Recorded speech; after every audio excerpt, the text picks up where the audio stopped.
All right, y'all. Welcome back. Another night one of a between two Graps special because NXT decided to have the shittiest pay per view ever, which we'll be talking about on night two.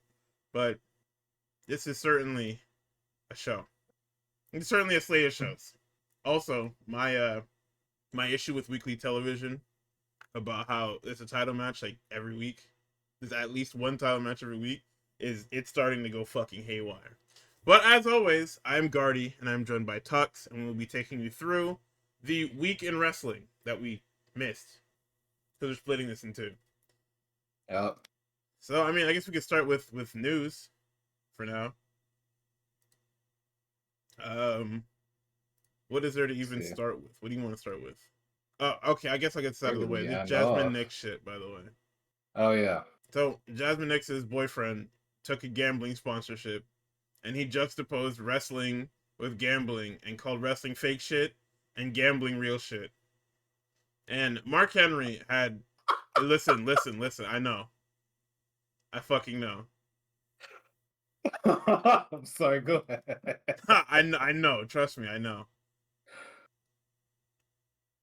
Oh, but God. I gotta look at this. Hold on. But he did that, and Mark Henry was like, "Yeah, I mean, this is what happens when he said," and I quote, "I didn't like it at all, but it's our fault because we're the ones that let them in the business.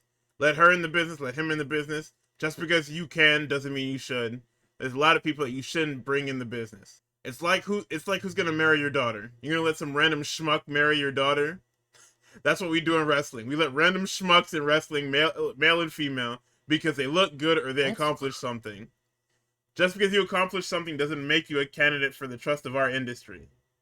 That girl didn't love wrestling, and her boyfriend, he's just gonna go wherever she is because she's helping him get notoriety. That motherfucker ain't famous. Don't nobody care about him. Who did he ever beat? What did he ever do? He is a nothing. He is a nobody. Why would you get mad at somebody that is a flea, that's a tick, that's a parasite? They're one of those sucking things that stick to fish. What value do I care? You're trying to make $1 off of I guess you're trying to make $1 off of gambling apps because you don't have no real talent and no job. I'll expose you. Don't do it. Okay, hold on. Mark Henry. I gotta. I've never heard Mark Henry cut a promo like that in my fucking life. By the way, look what niggas want to do when they retired. Oh, let me see this video because I have. Oh yeah, I probably should have went and got the video. I found it. I'll post it. I don't think it matters. And but I need to see it because it calls into question advertising, and I need to actually see the ad before I pass. It's 2 minutes long. Who? For what? What? Legends Casino. All right, let's take. All right, Legends Casino. All right. Let me look this up. How many followers does Legends Casino have? That's just 239 followers on Twitter. Oh, that nigga's black. Her boyfriend? Oh my God. I'm trying not to say anything crazy. However, right? No, I'm not gonna say that because that's crazy. I'm gonna calm down. All right, so. Oh, okay. Right. Yeah, go ahead. This is so. First thing, right? We talked about Jasmine Nix. She departed last week. She said niggas aren't paying me enough, right? She says she wants 6 figures to sit on TV and not wrestle. Now, there was a big discussion about every time something comes up in WWE controversy, a lot of the people call into question people's like financial literacy and being like, oh, you know, the saying that gets thrown around a lot, and what I was probably gonna throw around too is, you know, what is I forget how the exact saying goes. Something act like you're rich, hustle like you're broke, whatever. And that, you know, in like how businesses are supposed to operate, right? The line is always supposed to go up because you want to make the shareholders happy. You want to make the people that have stock in your company happy because those are the real niggas that are paying your bills, right? Merch sales and TV deals and all that shit is cool, but like the actual like real money is how many rich people are investing in your company, right? So you always want the profit margins to go up to let them know that you are doing good with your company, right? Right. For the most part, if you can't literally explain to them what your business strategy is, and why, like, when companies go into a dip, right? If you can't explain to your shareholders why you aren't going to make that money back and more, or make their money back and more, they're just going to take stock out and be like, all right, your shit is going under. I can't trust you anymore, right? So the way that people cut corners and always make sure that the line is going up is by underpaying their employees, obviously, right? Underpaying niggas on NXT and shit like that, because that is like one of the lowest rungs of the business, right? I mean, And niggas don't give a shit. Low key, high key, not to cut you up. Low key, high key. A lot of you niggas, that contract is more than enough for what you doing. But go ahead. I was about to say, like, I don't know the ins and outs of the business because obviously I got really into wrestling this year, but I forget who it was. I think it might have been Punk that like detailed like his week, and it might be different for the PC people because they don't fly around to like all across the country and shit like that, like the superstars do, because they're literally all across the world. But somebody was like, blah blah blah. I have a show. Say I have a show Monday. We fly out early, we get acclimated to where we're at for like a day or two. We do the show, fly home for a little bit, do my laundry, and then fly out again, right? PC folks is probably different because like you actually have a stable place, probably near the PC, and then you flying around and going to shows different places like a rarity, right? Yeah, it's like Me once every 3 myself, months or some shit like that. yeah, me myself, I see a contract that's like, yeah, you're gonna get 70, 60, 70K, go on TV and do nothing. I don't even have to wrestle like that. I understand as somebody that's like passionate about what they do, it's fucked up when you're not actually doing what you do. But like once you put that ink on that dotted line with WWE, you gotta understand, right? At the level you're at, there are niggas that are way better than you that are doing the same thing that you're doing, right? So you gotta just understand, unless something crazy happens to me and I like blow up and I'm like super duper over, I'm not gonna make all that money. So you have to think like, all right, can I get my character over? Can I wrestle more? Like, what can I do to get here? And she, unfortunately, like Booker T said, she's had like a very unfortunate injury history. Yeah. But if these niggas are still willing to pay you 60, 70K to do fuck all, and you have a horrible injury history, nigga, just take the fucking money, right? So that's to get everybody up to speed as to what's going on, right? And that's why I was talking about, like, if she really wants to be there, why you sign the contract? But for her, it was very clear that money was what she was looking for. Like, I don't know what happened with, I don't know if she left soccer or she thought that she was gonna leave soccer and be that nigga like within however many years or whatever. I don't That's know. probably what they sell you. Well, of course, They that's probably, what they gotta tell everybody that. Everybody knows. Oh, well, I want to be on the fucking front of mid man like Jey Uso. Yeah, but yeah, Jey Uso been here like 27 literally 20 years. 20 Kids. something years, and those niggas clicked with the crowd immediately. Like, you gotta remember, in WWE, it's technically a lot easier to get put on because NXT is a televised show. It is a televised show where you can get real feedback and you can be fed through an actual pipeline. When them Usos came up, you was wrestling on closed circuit TV. The only niggas watching you was niggas in Florida or fucking Louisville or wherever the fuck. And it counted on like 3 niggas giving you the okay, and then the main roster wanting you to even get to TV. And by get to TV, I mean get to the show. Making it on TV was a whole nother bitch. Which is nuts.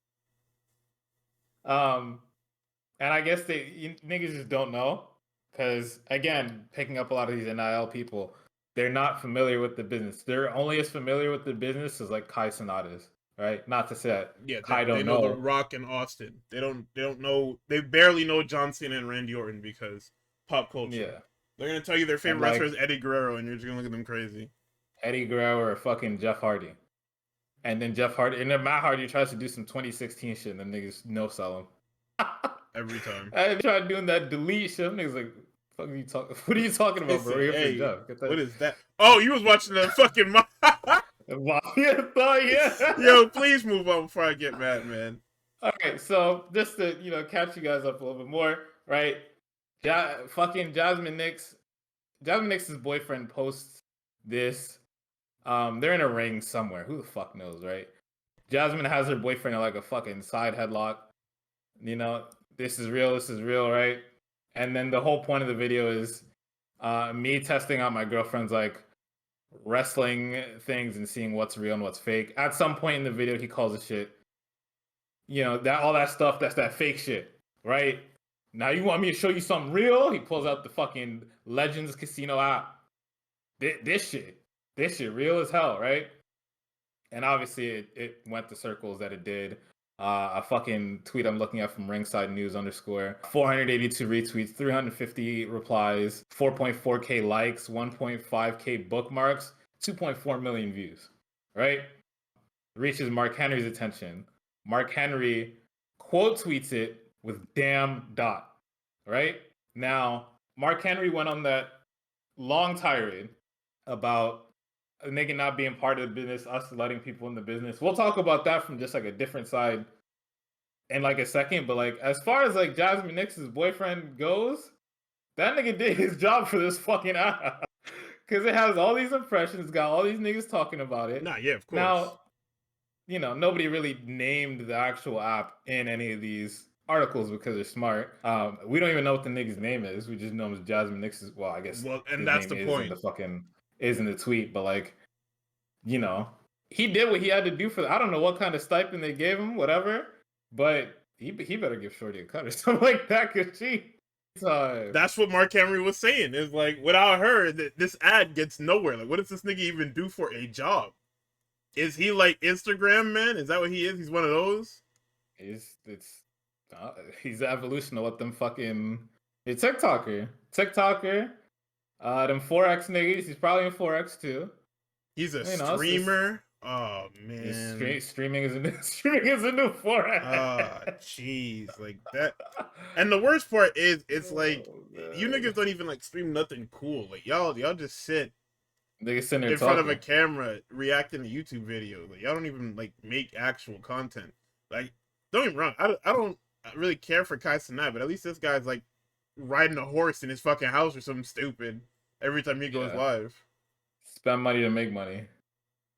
And obviously like him as a personality is like cool enough to where he's had all these celebrities come on and they don't like turn around and like never come back. If anything, it's the other niggas in the background that make celebrities never come back. But like he himself is malleable enough of a human being for celebrities by and large to be like, yeah, that was cool. Yeah, nigga, Kevin Hart's been on that shit like fucking 3 times. He loves that little nigga, and that's awesome. Oh my god. I remember that happening, Mimsy, and I was like, oh yeah, you know, he's one of those haven't been decommissioned yet individuals. But I mean, that's who's getting internet. So.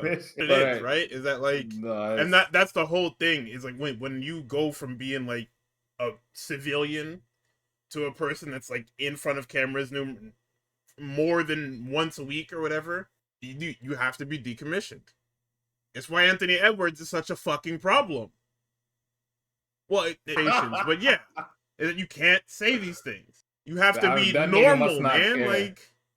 But here's the thing, right? This is why it's always funny when coaches, niggas like Deion Sanders talking about some, I need my linemen racist and I need my wide receivers and my corners to be from the hood, single mom, struggling, had to mix protein powder with water growing up. And it's just like, listen, it's a funny quote. I don't know if you can handle all that. Can you handle that? Because clearly not. It's not about you being able to handle that. It's about the next guy being able to handle that. Because Deion's doing what? He's doing college football. When them niggas go to the league, what type of problem are they gonna be? You put these niggas in front of microphones and it's like real microphones, not that fucking fake college shit. Put them in front of real microphones and it's like, yo, you know, like half the words you just said in that sentence just cost you like $250,000, right? This shit is trending on Twitter and the white people are very upset. They're upset at us. We can't televise this shit. Like they're charging us per censor. Like you can't say that. But long story short, the Jasmine, I don't got nothing to say about Jasmine Nix because I said it all last week. Shorty clearly didn't want this. She tried, and I give her every fucking kudos in the world for trying this shit. You didn't turn it down. You didn't think it was dumb. You gave it the old college try. You got injured mad times. Salute to you. It's not for you. Dope. And that's why I was talking about, like, I'm not gonna say anything if she's not gonna stay in wrestling because, like, not taking the WWE low ball and then going to wrestle somewhere as Jasmine Nix, it looks crazy on paper. And I didn't say anything about it because I was like, yeah, I don't know if she's gonna be in wrestling, and most likely she's not gonna be. The most wrestling you'll probably get out of her is if what's the shit called, WrestleCon is like super duper omega down on attendees, and maybe they'll try and slide a Jasmine Nix thing in there. But as for her men's, that nigga is funny. But Mark Henry is right. Like WWE has always done this, where because they want to be entertainment so bad, they will do anything to. And the problem is that because AEW started up and AEW literally like trounced NXT. We talked about the Wednesday Night Wars about how AEW was beating NXT week to week to week to week to week. I'm pretty sure them niggas only got one date. NXT won once, I'm pretty sure, out of like a fucking year period or whatever the fuck it was. Year and a half. And WWE knee-jerked. They went to, oh, well, if they're going to do indie wrestling, then we're going to stick to WWE. And that's when they started signing athletes. Because they were signing athletes anyway, right? But this is part of their new superstar initiative that they're running to make stars. So that it's like you don't know them from anywhere but WWE. We want to manufacture the talent. And what they're doing to manufacture talent is that they're not actually teaching them how to wrestle. They're having them at all. They're having them practice and rehearse their matches, and then going out there and having a rehearsed match and say, "Oh, geez, it's not good." It's why most of these people, when you look at them in the ring, they look lost when certain things happen and say, "Oh, fuck, it was Rhea winning the belt." Yeah, there you go. Can they come to the Fed? We make stars. Yeah, you make stars when they're somebody who's a freak of nature like Braun Breaker. So it gives a fuck or like seeks out help or other shit that, you know. Bianca Whatever. and Montez are like your success stories of people who weren't wrestling, who didn't really have a wrestling background, and were just like pure athletes that took to the sport and were like, yeah, we can do something with this. And they're fucking awesome. Yeah. Like the conversation that they're onboarding people with is just not the right conversation to have because it dials back into that like line go up mentality of like business people instead of people that are like wrestlers that, you know, and I don't know if it's Sean having these discussions. It should be Sean because I feel, you know, I don't really know what goes on backstage, but like I don't want to know. I believe Sean's like passion for it more because for the most part, unless shit is fucked, right? This past like however many months of me watching NXT, I can tell the people that he's like putting on and making champions are believable. He's doing things with the champions. He might be doing too much with the champions, but he's at least doing shit with them. You know, nigga had Steph and Julia as 1A, 1B in that women's division with fucking Jordan Grace as 1C. I trust the nigga. Yeah, but that didn't make the fans happy. The fans wanted Lola Weiss. Fuck with them niggas. Yo, where is Carmen Petrovic?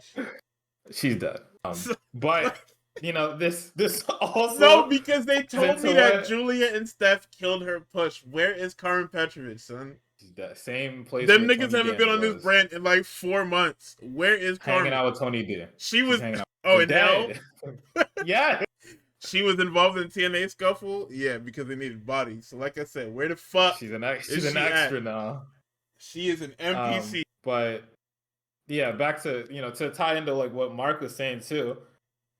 I think he's giving this little TikTok too much credit as saying like let them in the business. He's definitely disguising what he's trying to say, right? He wants to say a lot more, and this is like what set him off.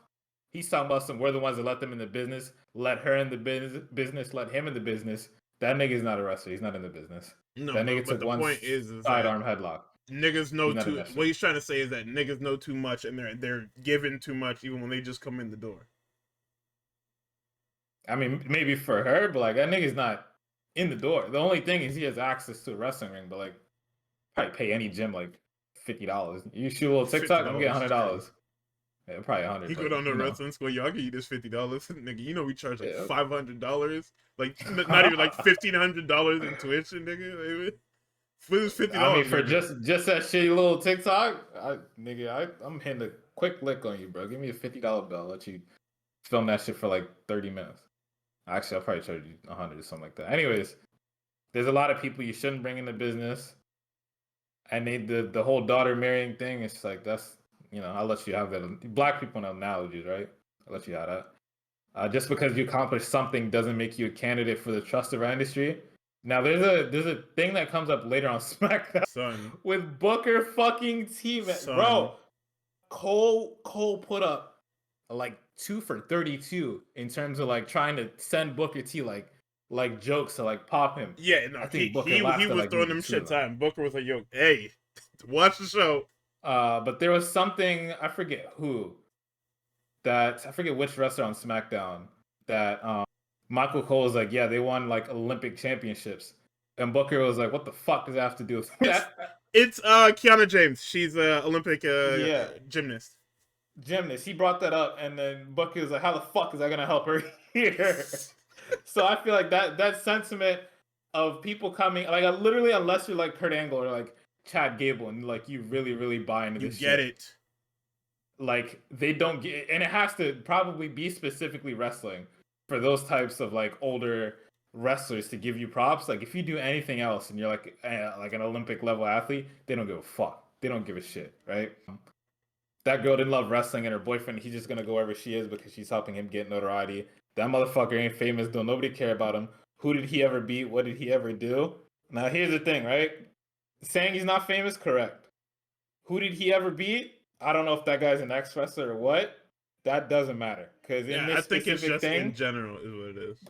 yeah, in this specific thing, what did he ever do? He caught your attention, bro.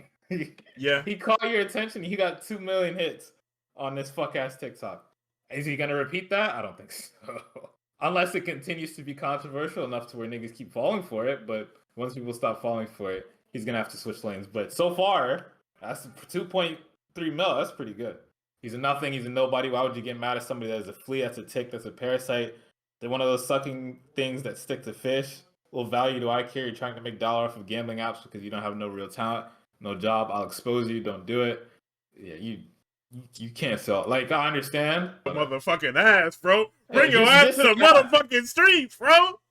Just say that. Now don't do that because he's gonna respond. But just say you want to beat his ass. Mark, nah, I'll fuck with Mark. I will beat It's your a motherfucking ass, bro. it's a long rant. I'm pretty sure they paraphrase a lot of this shit too. Nah, for sure.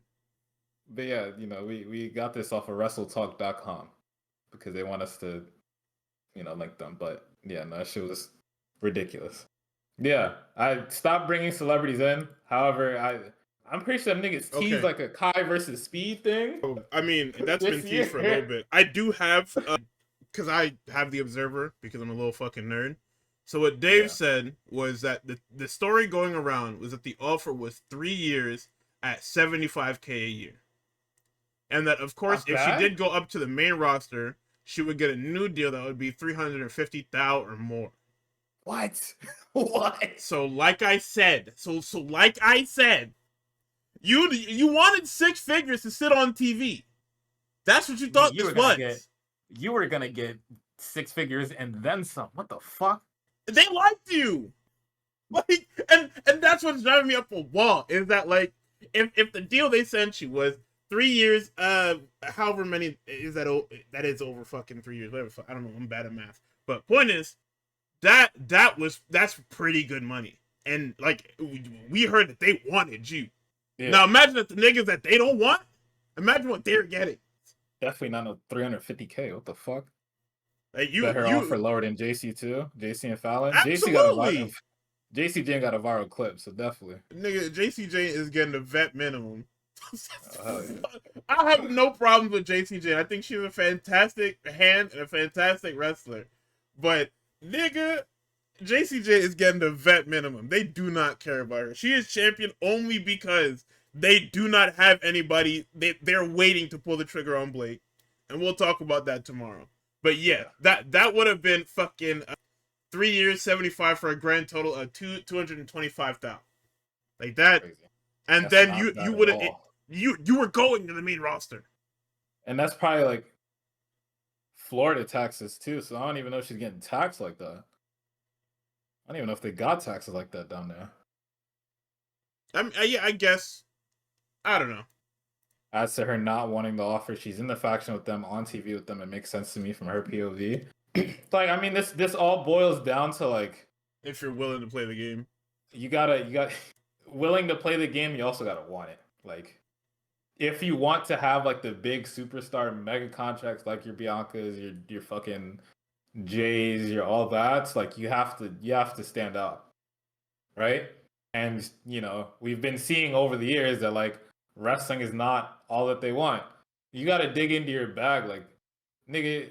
Who are you? Who are? I know it like kind of tends to skew towards like drama nerds and like theater nerds as to like how far they can get in the industry, or at least in the Fed side of the industry. But like like who are you? Like what can you do to like separate yourself from the rest of the people at this time?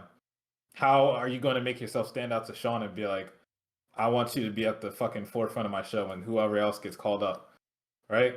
Yeah, we're waiting on Blake to get the chip, but that nigga could also easily pulled the trigger on like Jordan or something like that too. I don't know why he hasn't. And he was like, all right, well, we can do something with JC. Good enough heel to where niggas can look at her and like audibly boo her entire segment, or at least like enough parts of her segment we can put the show on TV. You know what I'm saying? So it's like if they give you the minimum and you're not like, I'm gonna work harder, like you have to have something else on the side to be like, I'm easily going to get paid more. Maybe that's whatever the fuck it is. I forget Whatever what the fucking modeling American. gigs that she said she passed up or whatever that is, which I've never heard of niggas passing up modeling gigs to. Maybe you was doing some shit that she shouldn't have been doing. It's probably not. I don't know either.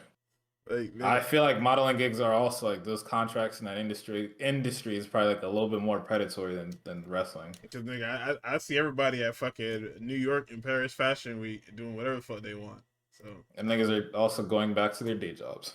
So it's like, no, I'm but talking about like anyways. WWE towns. I see them niggas out there.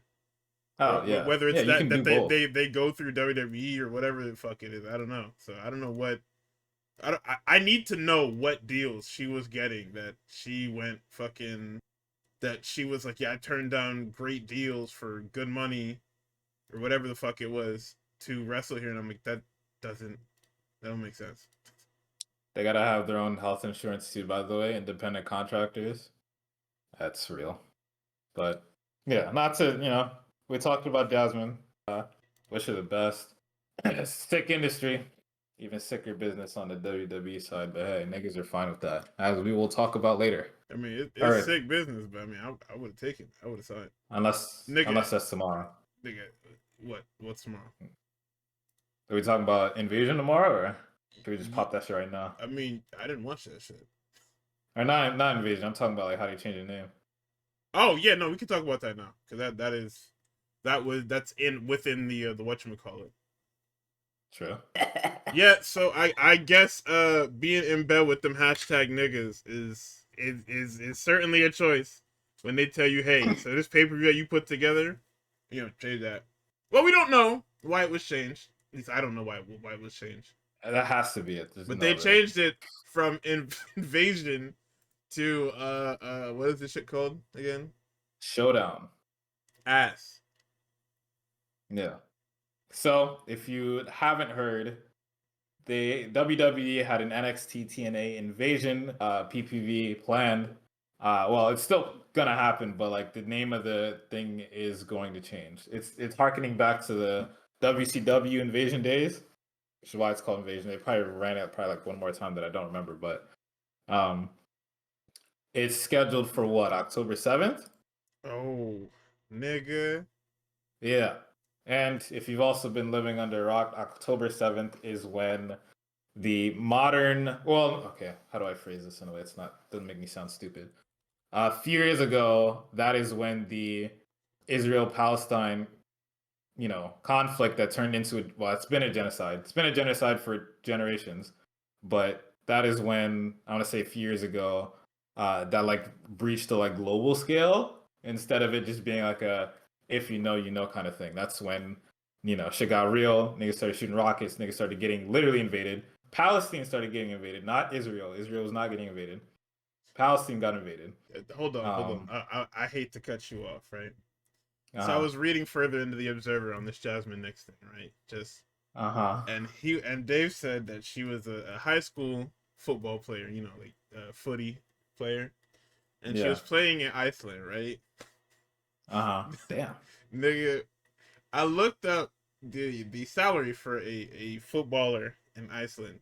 According to salaryexpert.com, the mean average base salary for a footballer in Iceland is roughly 61,000 USD. Uh, That's why I had to just cut it for a little bit. I mean, maybe she wants to go on the modeling stuff. Maybe she, taking a chance on herself with like current media landscape So and I like just brand deals and shit. cheaper standard of living over there. No, I hear you. I hear you. But where you at in Florida? That's whooping your ass like that. Aren't them niggas down in not Jacksonville because I know that's enemy territory. Yeah, that's where the fuck is this PC at? Orlando? Fucking no, I gotta ask. There we go. Orlando. I feel like Yeah. according to our Florida correspondents, Orlando is the cheaper of most of the places in Florida, which makes sense as to why WWE is there because they're all about cheaping out on shit. That it doesn't actually matter. You can I guess continue so. what you're saying. Yeah. So, Israel invaded Palestine. The news reached a global scale, and that happened a few years ago on October 7th, right? The conflict has been going on for generations, right? I want to say about probably getting close to 100 or so years. I'm reading a book about it, actually. What is it called? 100 Years War on Palestine. Yay! Yeah, wow. Probably over 100 years, right? And so we get reports. At first, I thought this shit was fake because fucking that Twitter account did not give me. It wasn't giving credibility. You know what I'm saying? So I was like, all right, I'm gonna go by my day. That's kind of funny though, right? And the website that it linked to, I didn't look into it too much. And the memes he said, it was only one Israeli newspaper that got mad, and it ended in a coke rant about Sami Zayn, about how Sami and Punk had like Palestine colors and they were showing solidarity to Palestine, and they didn't get like penalized or whatever. But then I forget a couple other like wrestling Twitter accounts. I don't want to call them publications. Twitter accounts picked up on it. Like Wrestle Ops, I'm pretty sure picked up on it, and a couple other like somewhat credible ones. And I'm just like, no way, we're gonna keep, you know, looking back to this article, right? Mm. And then them niggas on Tuesday, we're going ahead a little bit in our schedule, but on Tuesday, that nigga Mike, was it Mike Santana? It was somebody from TNA that was just like, it's not an invasion. It's a showdown. Yeah, let's call it a showdown. And I'm like, That was Santino, nigga. or Santino, my fault. Santino Morella, right? It's just like, what? Wait, they did change it? Is it because of that one newspaper? But then yesterday and today, we're getting a lot of tweets from Triple H about this White House stuff, right? Jesus Christ. I haven't fully looked into it. A lot of people are upset, obviously, but it has a lot to do with, I believe, cancer research and how they're like, oh yeah, we're diving more into cancer research, and it's like we're cutting that. Well, they're cutting it. I'm not part of we. They're cutting that. That was crazy. And then to put out there was some more stuff that like they're not following up on, or people are also like, it's a lot of just showing him in rooms with people that niggas don't like. Also, if you're living under a rock, the government has shut down. Well, the United States federal government has shut down for today, because despite having full control over the House and the Senate, them niggas can't come to a deal over fucking budgeting, which is happening in a lot of places too, like Philadelphia and Pennsylvania, right? So then it begs the question, niggas are like, wait a minute, if they're changing the name and it's literally a showdown and it's you're self-referencing something you've done before, and it's October 7th, somebody's getting calls from somebody being like, change the name of the thing. Whether they're fearing backlash or what. Because you could also say, on the flip side, it could also be offensive to Palestinian people. Now we know, Fed doesn't give a fuck about that. They don't give a fuck about them niggas. Don't give a single shit. But they could also run the plausible deniability angle of like, oh, we just don't want to touch on the conflict at all because blah, blah, blah, blah, blah, PR speak, right? Could always do that. But everyone's first reaction is, nah, that nigga got a call from somebody. That nigga triple ball, triple nose, whoever. He got a call from somebody. They called him Triple and K. Changing the fucking pay-per-view name. Listen, man.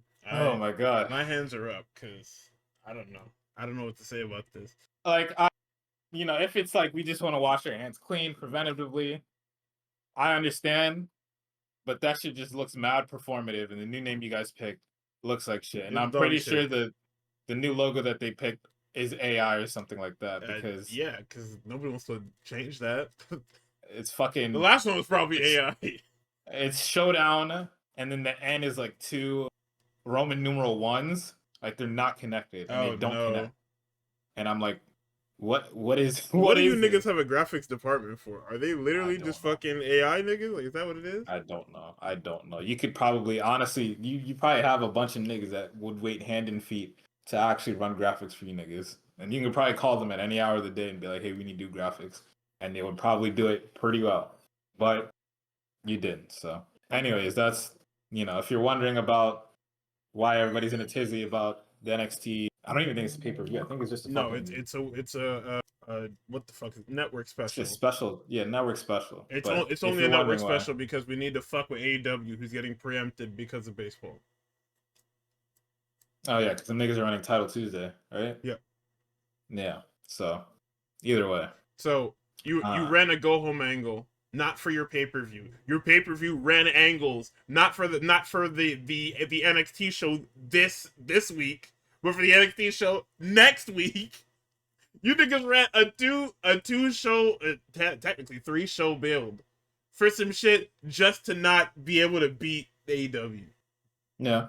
Now we don't know the numbers yet, obviously, because Dynamite's going on as we do this. But I hope that. Oh no, sorry, it's next week. Yeah, we wouldn't know till That's next week. the end of next week. But point is, listen, this kind of programming shit is not it's not hurting them. It's not hurting you either. It's not. So you're not gonna stop. But to the fans, it don't look good because you putting up AI generated match cards up against AEW's like 4 month long, like 4 to 7 month long builds. It looked crazy. Well, we'll talk about it tomorrow, but like those teams for either side just don't look good. They Yeah, just no, don't look good at it all. looks like I'm playing fucking Universe mode on hard mode. And I just randomized the I rosters got too. Like I didn't fucking even like. I got 6 niggas that I've been trying to get over that I'm trying to cheat the system because they got good stats. Yeah. So I'm still reading through the Observer. I got a couple things here. They said that Roman was filming. I don't know why this nigga put Street Fighter 2 with Street Fighter 1, but oh, see, okay, cool with the Nielsen stuff. Got you. But yeah, I don't know why he put Street Fighter 2. Maybe because he thought it was Mortal Kombat 2. But either way, Maybe yeah. he said Roman is scheduled for Survivor Series, which is probably going to be another War Games with Reigns and the Usos and 2 others against the Vision and 2 others. No, Sorry, run that by me again. that's just his speculation. You said what? You said Roman and two others versus Division and or Seth and two others. Roman and the Usos. And Uh-huh. Dave doesn't know that it's based off Street Fighter 2, nigga. He said it's Roman and the Usos with 2 others against the Vision with 2 others. Vision being Braun and freaking. So if we if we guessed it too on the Seth Rollins side, one of them has to be LA Knight, right? LA Knight for Seth Rollins. I mean, he's definitely not gonna be on the fucking babyface side, nigga.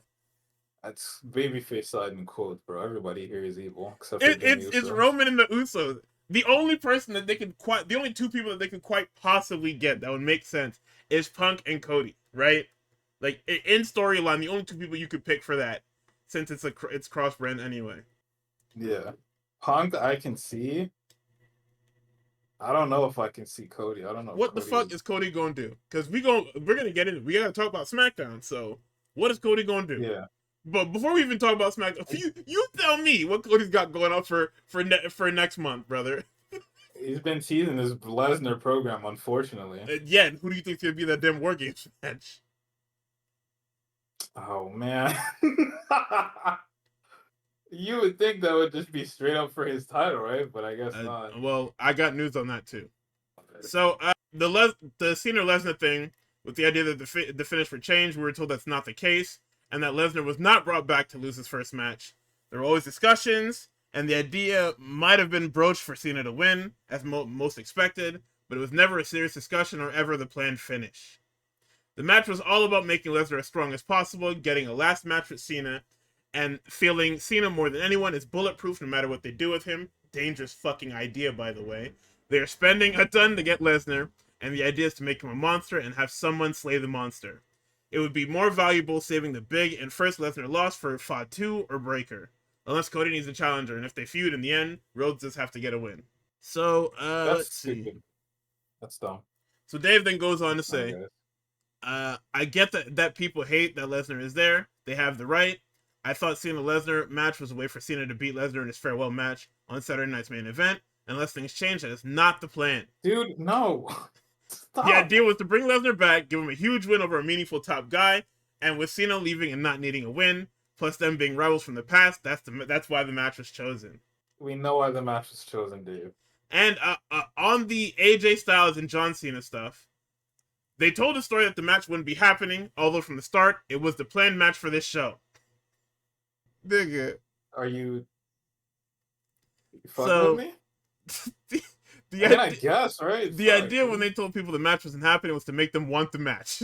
Because the reality is Styles hasn't been pushed well of late, losing his feud to Dominic Mysterio, which I can't keep a straight face. He's been losing all year, man. Nigga, when I was reading this shit, prepping it for the show, I said there's no fucking way. So he says the reality is that Styles isn't being pushed well. The idea that he could lose to Dominic because the fans would be told he can't have a match with Cena. He made that complaint about booking deal on Raw. Oh yeah, so that was part of the thing. Bro, wasn't that during a commercial in the United States? Yes. Yeah, he made that complaint about the booking deal on Raw during the commercial break that you quote weren't supposed to know about. They did a social media storyline where Cena said he wanted the next match, or he wanted the match, and Styles accepted. Cena told people to make their voices heard, and the next day, Paul Levesque said he heard the voices of the people, and due to them, the match would be at Crown Jewel. The reason it was done this way was to make the fans feel their voices were heard, and they were responsible for a match taking place that, quote, wasn't planned. And also with Cena running low on dates, he was not scheduled for any TV building the show, so they couldn't do a televised angle. They could have had Styles appear on the show or after the show and do the angle. The decision was made not to do it, instead do it as a way to endear the fans to the company and Paul Levesque and show that he listens to them to quote show that he listens to quote the real fans that count. So basically this John Cena and AJ Styles thing was a psyop to make us go, thank God Triple H is in charge. God forbid. You see, WWE always listens to the fans. This was always happening, by the way. Like whether they made those tweets or not, they were going to announce AJ Styles and John Cena. That nigga literally tried to failsafe himself. So in order to get people to think that Triple H listens to the real fans that count, they ran essentially a Twitter poll. Yes. Not like gauging crowd audiences or anything like that. They ran a Twitter poll. Well, no, because the whole thing is that they understand the social media game. If you say that you want something on Twitter, and we say, and I tweet the emoji of, if I tweet the ear emoji, and then I put the graphic out, you're gonna be like, oh, see, come on, they're for the fans, bruh. But okay, so my issue, right? Okay, I have two issues with this. One, I'll start with the less interesting one and go like, I hate to alarm everybody. John Cena only tweets in like a 13 student athlete grind set quotes. He doesn't actually tweet anything at all. So him actually like tweeting that and being like, what do the fans want to see? It's weird. Yeah, we could always like want to, wish, and I definitely wish that like Cena just flew off the handle and just did whatever he wants. But like, he spent the last like 3 times using what little autonomy he has to tell me that like it doesn't matter what they put in front of me, I'm gonna do it. Yeah, actually, right? Like he's on record saying I'm company man through and through. So why is this the time that you would? Yeah. So I completely get everybody that wants that, and I also wanted it to be a shoot. Hell no. The only like part that they like kind of got me on is like the AJ stuff, but not even because it was like good or I was like, oh my god, you might actually be talking about somebody. It's mostly just because like I was just like, that's weird. Like literally, I asked you, I was like, what is he talking about? I don't know what he's talking about. So for them to like use that during a TV timeout that I only was only ever gonna see because I pirate all the WWE content that I watch, so I get the international feeds. I was never gonna see that. I guess that's like part of the smart factor about it is the fact that like they use that Styles thing. What is going on? They use that Styles thing, and like the only way that like most people on like online circles saw it is because the fans are so global and they shared that stuff like around the world. That's smart. The only problem is that the message sucked, and Yeah. which leads to part two is that like all of this is boring. This is boring as hell. AJ cut the most cryptic promo ever, and once again, Cena having dates is the problem.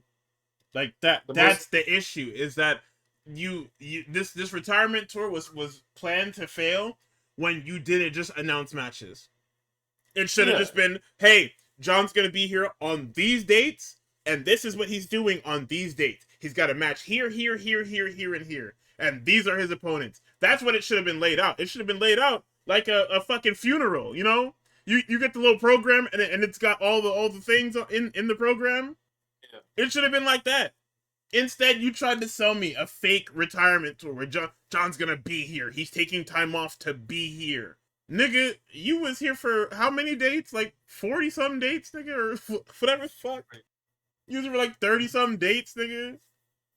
You popped up on shows, and most of the shows you spent doing nothing and talking to me. 36. It's like, oh brother. Like, Jesus, man. Like, talk about a waste of fucking time.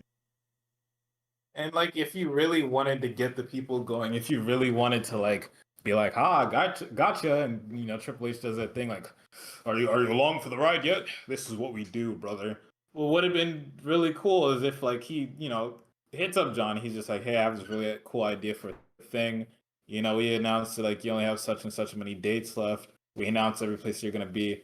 What if you just pop up somewhere and like you act like you take over the show and you literally like, you know." Maybe during somebody's segment, you interrupt them, and you know you and Styles just like gauge the audience right then and there. Do you want us to run such and such match at wherever? Right. I feel like that would have been cooler. It would have been unexpected. Everybody would have been like, oh my god, what the hell? You Nigga, actually would have just be gotten more on the people road. What than you hurts did. you about being on the road? Having him pop up and sacrificing the Cena tour merch sales. Go ahead and buy that shit online, bro. I don't know what to tell you. Bro, dude. I think they sell them. They sell them at every show, whether or not he's They there, do. regardless, right? Yeah, Yeah. his So merch is on the wall, but when he's there, they sell like the specific ones. Like I'm pretty sure when he's not there, I'm pretty sure when he's not there, they do the fucking just the generic shits, and then the well, branded ones they don't. That's put a crazy. little elbow grease into it, all right? You know, you have your standard shop, and then after Cena pops up and does that, then you have you have the niggas rush to Yeah, change the okay, entire yeah. shop. So it is what I was saying, where the normal shit is there, but the like branded ones are at the ones that he is at because he's gonna wear it, obviously. Yeah, just after after his segment, then you add all the specific city one midway through, and then tell people at the end of the show, hey, if you want a specific Cena city shirt, it's at our merch shop. Go ahead and get it. You gotta try a little bit to get the people. You have to try. Yeah, That's I mean, I'm gonna keep saying it, bro. Like this nigga needs to whatchamacallit. He should have just taken a year. I know it's impossible, right? I know the whole idea is that it is impossible for this nigga to whatchamacallit, to take a year off. to take a year off of whatever the fuck he's doing because he's like this super busy guy that's constantly doing something. But you would think that you would know when you want to retire, especially when you've been away from wrestling as long as he has. Yeah. Like John stopped being full time in like 2017, something like that, I 2017 or like I that 2018. maybe I'm wrong. I don't think he's doing anything next year. Yeah, I don't know. I don't know why it was so hard. Like this year was tough because like Peacemaker press tour, filming Matchbox, that one Amazon movie press tour that he did with Idris. Like there's a lot going on. The next year, I don't think he's doing anything. Definitely not doing his big DC stuff. But I don't know. I don't know. Anyways, I think also we just save it by just like again, we keep talking about this, but if they were just smarter about it, Well, if yeah, of like course. you hear that your biggest star ever is doing a retirement tour, maybe you should write a storyline for him, regardless of whether or not he's going to be gone for an extended period of time. You should also write things so that it's not one person, it's not people just doing the shit themselves. Yeah, Like everything should be booked better. If he's gonna lose to Jey Uso in the Rumble, it has to feel like a Rumble win, not oops, John's a fucking asshole.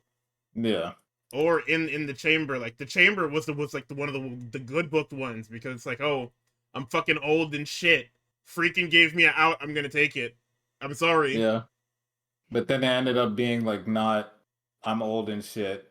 It's more just like, everybody I'm looks evil at it and it's now. just like, oh, I'm evil. Ah, signs I'm were on the evil wall the because entire time. you niggas told me to die 15 years ago. John, cut it out. You're 50 Yeah, something, dog. Come on. but yeah, we can move on from the bi-monthly John Cena rant. Yeah, actually, at this point, not even bi-monthly. It's like monthly. It's just a monthly rant because every month or every like 4 week or every 3 weeks, something stupid comes out about this guy and his fucking tour. Fuck It's that just guy. multiple 9/11s everywhere. Nonsensical Everywhere you look. man. Love him to death, though. Like actually, just a fucking nonsensical man. Anyway, we can hop into last week's Dynamite. Dynamite, September 24th. The fallout from All Out. Show opens up, and it's got Hangman talking about his main event on Fletcher. He says he will be watching what Fletcher does going forwards and to not disappoint him. And then he bigs up Tiger Style because that's the open challenge match for tonight. So, real quick, you want to tell me what you thought about the AEW Tag Team Championship match? I thought it was cool. I'm glad that the demand has like an actual like thing now. They got Yeah, they cool have all the music. graph. After they fucking told me what it was on commentary randomly. Now they have Yeah, graphics. They have a fucking shirt. They got like. It's a wonder what happens when you. How long has this team been together? been like 2 months probably. And they Hard to had a say. shirt yet. They had no name yet. They like. Oh, What are we waiting it for? might be probably longer than 2 months, but that's just my safe guess. But yeah, finally got a shirt. Niggas have good music, and it's cool that the Gates of Agony also have like Admiral jackets. There was a lot of cool stuff in here. Um, let's see. I wrote probably too much down, They did a cool little but picture in picture to tell you why it's happening. I did like that because Ricochet was yeah, like, "Yeah, we beat the Hurt Syndicate, but because Shibata's injured because of fucking Daniel Garcia, the trios titles yeah, aren't up. So Tony Khan gave us this." yeah. That was pretty cool. There's a lot of like big man, little man stuff between Bandito and both Toliona and Bishop Khan. It's cool that Bandito is doing better against Bishop Khan than Toliona because Toliona is like their fucking super duper heavy. But also, Um, it disrupts the ebb and flow of the match because like to Bandito, these are or sorry to Brody King, these are just two big niggas. yeah. So it's like why not just have Brody King in the entire time? But they started killing that nigga, and it's just like, oh, Yeah, okay. because Bandito's strong, man. Come on. Uh, Toliona almost gets Brody King in a fireman's carry at some point, but Brody escapes and fucking send that nigga straight into the fucking ring post. Um, there's a little funny commentary bit here where Ricochet's on commentary, uh, and they're like asking him questions, and then Ricochet's like, "What are you guys fucking journalists?" And then Danielson's like, "Yeah, I actually went to journalism school." And he's like, "What journalism school did you go to?" And And he then provided the Danielson's like, fucking receipts. Grace Harbor Community College. I'm 5 credits away from my associate's degree, just so you know. Nigga, he was 5 credits away from his associate's degree like 20 years ago. It's not recent. And then Excalibur's like, you ever going back? And then fucking Danielson's like, yeah, maybe. That shit is uh, awesome. let's Also, see. those three were on fucking fire that night. No, they were Like great. I they think I wrote down something for like damn near every match. It was like so fucking good. Taz made sure to get Danielson. I don't know what happened. Maybe Tony Khan was like, hey, what the fuck is wrong with y'all? I probably it's either that's what happened or the niggas were just afterwards. Taz was probably just like, yeah, my bad. I was wild. That's Yeah, my I was fault. bugging big style. Cause they were on point. They were having a lot of fucking fun on the desk. Absolutely. What else do we get? The actual fucking Graps. Let's see. Brody King cannonballs Toliona on the chair on the outside. Camera pans away, a little technical mishap. And like while Brody King is like, I don't think it was a cannonball, I think it was a splash. Tony Leona grabs him. Bandito misses a frog splash on Bishop Khan, and then fucking Leona throws Brody King straight up into the fucking timekeeper's area. Yeah, And I he was like, throws oh my him over god. his head into the timekeeper's area. It was fucking awesome. Let's see. And okay, yeah, so that happens. Then Ricochet's like, oh, Aubrey went outside. He goes to grab a chair. He slides into the ring. Nigga, the instant he raises this chair, Aubrey materializes in the fucking ring. I said, okay. No, it's because he fucking slams it on the fucking mat. The guy She probably heard that and was just like, what the fuck? Like, it turned around. And I saw this asshole in the ring, like, bro, what are you doing? So we in the finish, we get a cool fucking finish here. Where these niggas do the double bang, they both hit the ropes, and we get a stereo 21 plex into a den tope suicida for the 3. Yeah. Fire. Really cool match. I'm like bought in on the demand already. I think that's what this match was for, but like I'm in. Nah, for sure. It was definitely to get you sold on them as a unit if you weren't already. Yeah, for sure. So some quick stuff here. Yeah. Alicia's with the conglomerations. Or she's with the conglomeration. They do everything but say, hey, Orange Cassidy is our fucking partner again. Literally. Let's see. The hologram Negro stuff is still going. Where he's got his little thing on the back. Apparently it affects him. We'll get to Collision, but I don't know what the fuck is going on with this angle. Supernatural angle, maybe? It's a connection between him and El Clone. Fucking El Clone. Okay, so weird little angle here. Where Renee's with Statlander and Harley. They talk about the open challenge with Mina later tonight. Renee then asks her about the Death Riders, and she says things can move really fast when you make decisions. And then she stares daggers into Renee as the camera fades out. Said, "Hey, what the fuck did Renee do?" That was a callback to somebody else saying things move fast when you make decisions, right? Yuta, probably. Oh yeah, because that is like her bestie, or I guess ex-bestie now. Yeah, it's over. Or maybe it was a ruse. Alrighty. My fault, man. Jesus. What? I know, it was definitely a ruse. She's definitely fucking with that nigga. Okay, next up. AEW World Championship. We got Tiger Style and Hangman. They give you a nice little Tiger Style video package telling you who he is, what he's been doing, and what he's about. And he is alone. He has no faction. He doesn't have the infantry. Doesn't have Shane himself. He's just on his ones. I also forgot Anthony Ogogo is in that group. I guess they just sign anybody. Yeah. In case I need you. So this match, it might not even be that. It might just be like, I fuck with you. For real, Tony's just like, yeah, you're cool. You can get a call. No, I mean like in the faction, like in kayfabe, why the fuck did Shane sign a go-go of all niggas? Like the nigga, he's not on TV. He don't do nothing. I fuck with you, man. Like yeah. Anyway, so this was a lot. This was a lot of fun. I like this because this is what let me because my brain just blew up. But this is more akin to the last Hangman title round we got, where Hangman would go out there and have open. It's how we got exposed to Takeshita, by the way.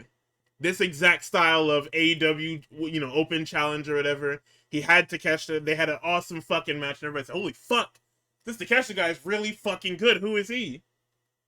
And it was literally love at first sight. Now, Tiger Style is somebody who's been in the company for ever, and he's been in Ring of Honor hell, as you can see by him being pure champion for like a year and a half, whatever the fuck it is now. But this match was fucking awesome. Commentary did great bringing him up. Taz, I think they found their niche where Taz is an ex-wrestler and he knows about wrestling and he knows about submissions and posturing and all stuff like that. And then Danielson, because he's younger and has worked almost everybody in this company at least once in some capacity, he brings another like level of insight. So you get both ends. Yeah. Taz is going to tell you why something hurts, and Danielson's going to be like, yeah, he does this because of this, and I fought him. And I mean, it helps, because he's fought both of these guys. He's fought Moriarty probably more than once, off the top of my head, and he definitely has fought Hangman more than once. Yeah. I think that, it definitely did sound a lot, I guess, like, cleaner. I think Taz is kind of taking a step back from being like, Excalibur still does play-by-play. And then Taz would always just like pop up after and kind of just like analyze shit. But I think, they've definitely gone I think for the most part, it's like Taz, then Danielson, and then not Taz, Excalibur, then Danielson, and then Taz. Or sometimes, if like Taz is like really, really up on something, it'll be like Excalibur, then Taz, and then like pass it over to Danielson for like the like updated shit. But they're all comfortable now with it just being like Excalibur, and then for the most time, or for the most part, it's Danielson after because he's new and because like he has a fresher perspective. And then Taz will just like fill in the blanks like at the end, and then obviously like they're really good at like breaking off and just like trying to pop each other. Pretty cool. Shit is stupid. So Uh, Excalibur brings up the fact that Fletcher did work on Hangman's neck, and Moriarty uses the Border City stretch, and how yeah, that's going to be a factor. for sure. Um, there's a lot of shit here that like they have like cool sequences that I wrote down.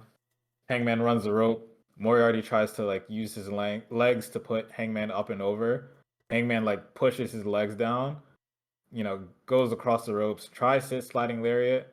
Moriarty dodges, tries to kick him, misses. Hangman puts him like up and over, and then he pushes Hangman into the ropes, tries to leapfrog, and then gets like slammed down.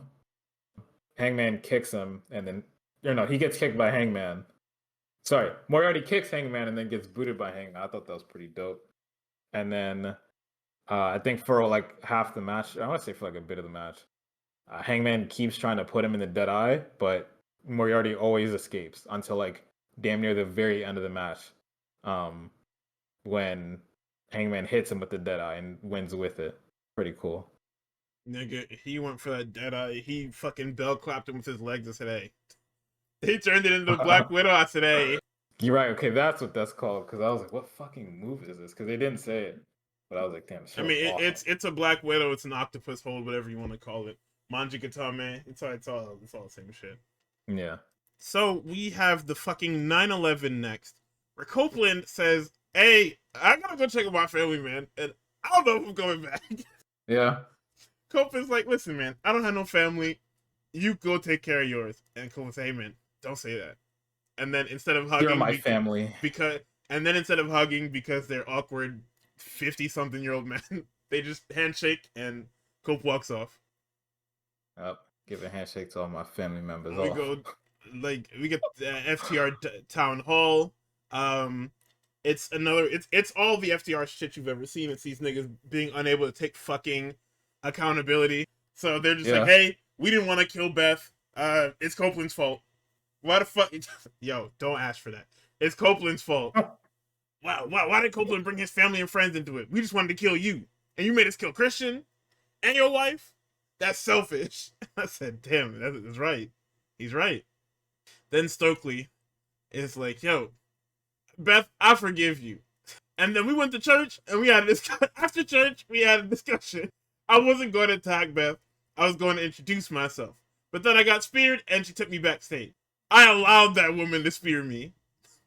Oh my God, he's so good, man. What the fuck? They needed Beth because FTR is the greatest of all time. And the worst part is that she doesn't even work here. And My then God. Dax takes the mic and gives a nonsensical excuse to how they piled you over. He was like, "Yo, I seen you beating up Dax, or I seen you beating up Cash, and I tried to stop you, and you fucking punched me in my nose and made my eyes water. So I grabbed you thinking you were Copeland, even though we handcuffed that guy to the fucking ropes. And then when I seen, and then when I seen Cash in the air, I just dropped down instinctively. You know what I mean? I didn't mean to do it to you." So dumb. And as he's running down Beth, Willow Nightingale comes out because Yay. women. Yay. I'll So take it, no matter what the excuse Willow, is.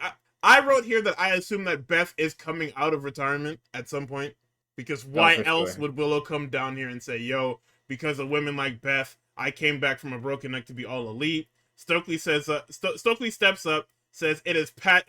What is? I forgot what he said, man. I should have went He back. said, I got it. He says it's either 9 or past 9 and past your Yes, bedtime. that's what There's it some is. episodes of the Proud Family that you can put on to go to sleep unless you have a problem. And then Willow slaps She him. slapped the fuck out of him. And then as the scary bald white men, or bald and not bald white men, corner her, Jet Speed come to the rescue and send them packing. Thank God. Nigga, this MJF promo, I'm telling you.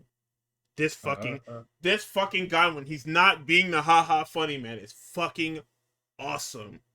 Good, man. Like this is the MJF that I've been looking for years. Because I when you mean, from the show way the promo sounds, it sounds like he's gonna come back, the serious guy too. yeah for that no because that's how he always comes back.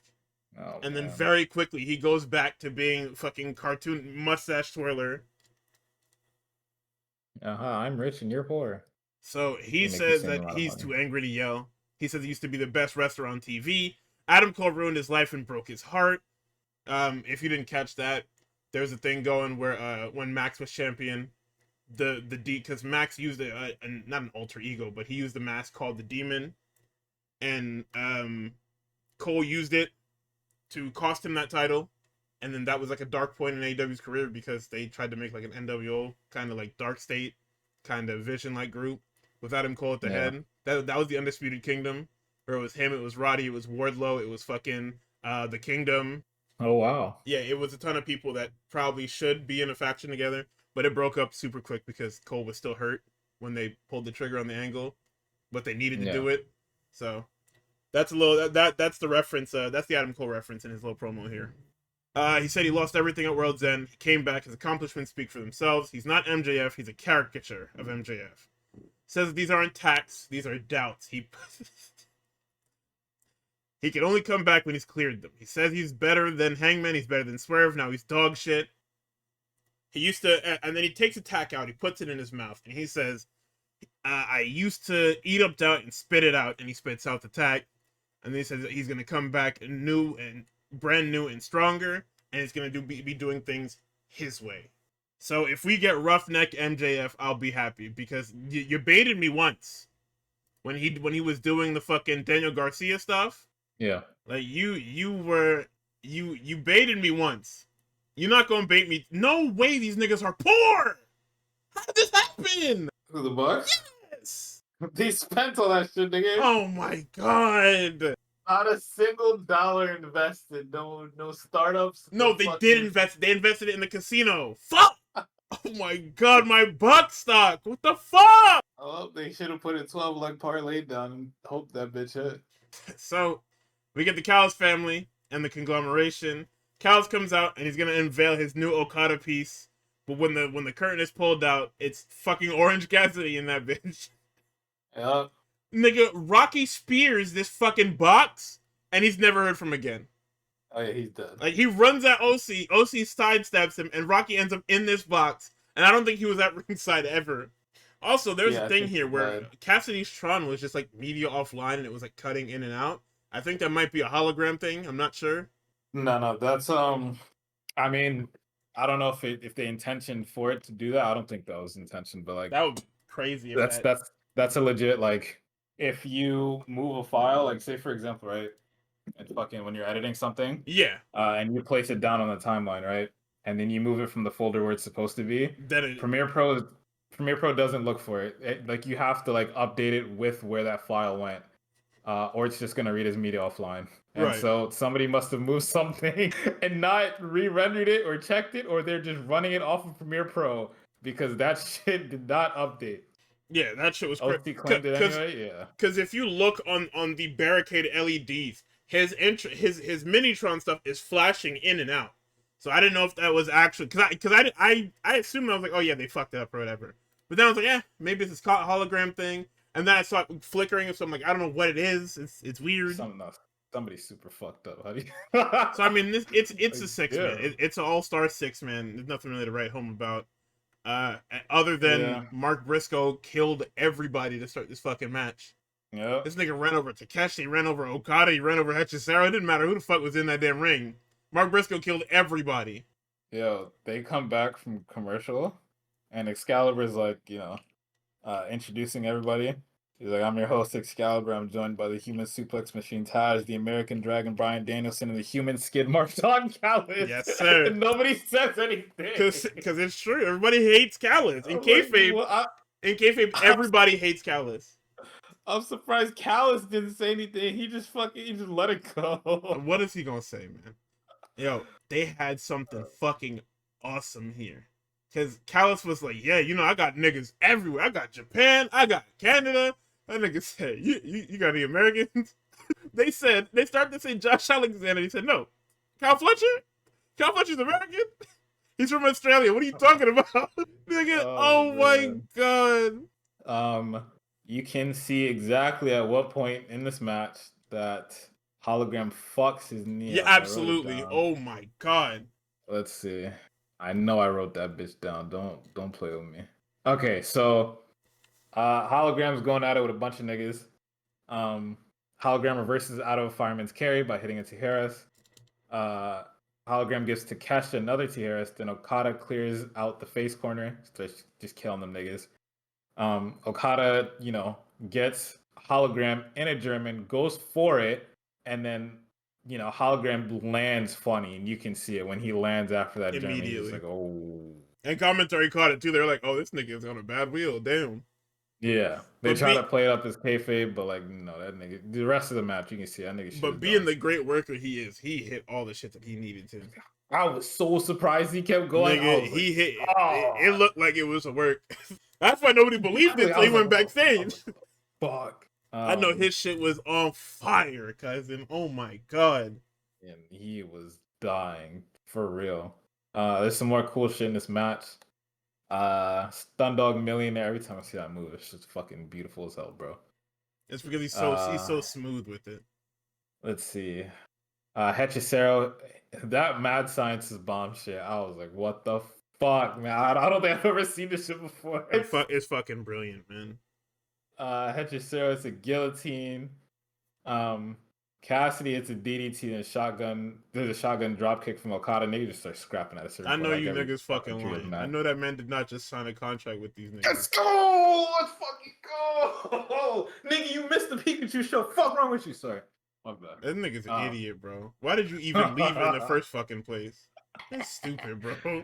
My D-Man 6-year anniversary. Yeah, sorry. Let's see. What else? Shotgun dropkick from Okada. There's an exploder from Mark Briscoe. Let's see. Takeshita, I think, fucking hits Hologram with some shit. Gets him up and over. Hologram rolls through. I think Takeshita's a spike DDT, but Hologram counters that shit with a fucking crazy ass. This was a good week for Destroyers, nigga. Holy fuck. Commander, spoilers. Shit, Commander hit on Fletcher. Oh my god. That was crazy. Hechicero hits another Mad Scientist bomb. Hologram escapes, and then we get an orange punch into a portal bomb 4-3. They giving this nigga Omega? Oh my god. What? Oh my god. That boy appeared behind Omega and took that little helmet off, and that's it. Yo, Andrade that nigga has so much motion. He got both of these niggas to let him out of deals like that could let him go anywhere. And guess what? They would both take him back in an instant. Like, this nigga is amazing. Oh my god. Okay. So just to clean this up, Fletcher comes out. Important note here. Fletcher calls a shit the men's world champion. The fucking Hangman influence is already starting to hit. is in his fucking brain now. In his goddamn head. Fletcher says that the only reason that Hologram's streak has lasted as long as it has because he's ducked the protostar this entire time. All right. He says, if you're not scared, if you're not bitch, you gonna fight me. Title versus streak, and then you're finally going to say my full name. And obviously, this doesn't happen because Hologram's knee is fucked up. But gotta set up the storyline for when he comes back. Good match when he comes back. Nah, for sure. You know what I'm saying. So up next, we got Renee with Mina. Mina says that she hasn't heard from Tony since Saturday. She's fighting for herself and Tony and to win the title. And then we get a little video package of Jungle Boy and Luchasaurus. Nigga, Claudio comes out for this match and is the fucking Claw. Evil as fuck. And he's in this fucking hallway with this red glow, and this is the scariest nigga you have ever seen. I forget the like literal film technician term for like what they do with the camera, but I think it's a roll. But them rolling the camera and like turning it to where it rolls around the corner. Oh my god, that shit is so cool. Brother, fuck. What the fuck?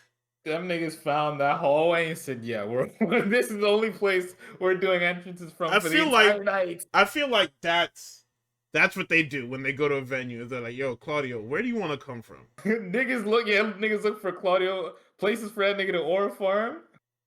And for places for Nigga, Darby Allin to jump off of.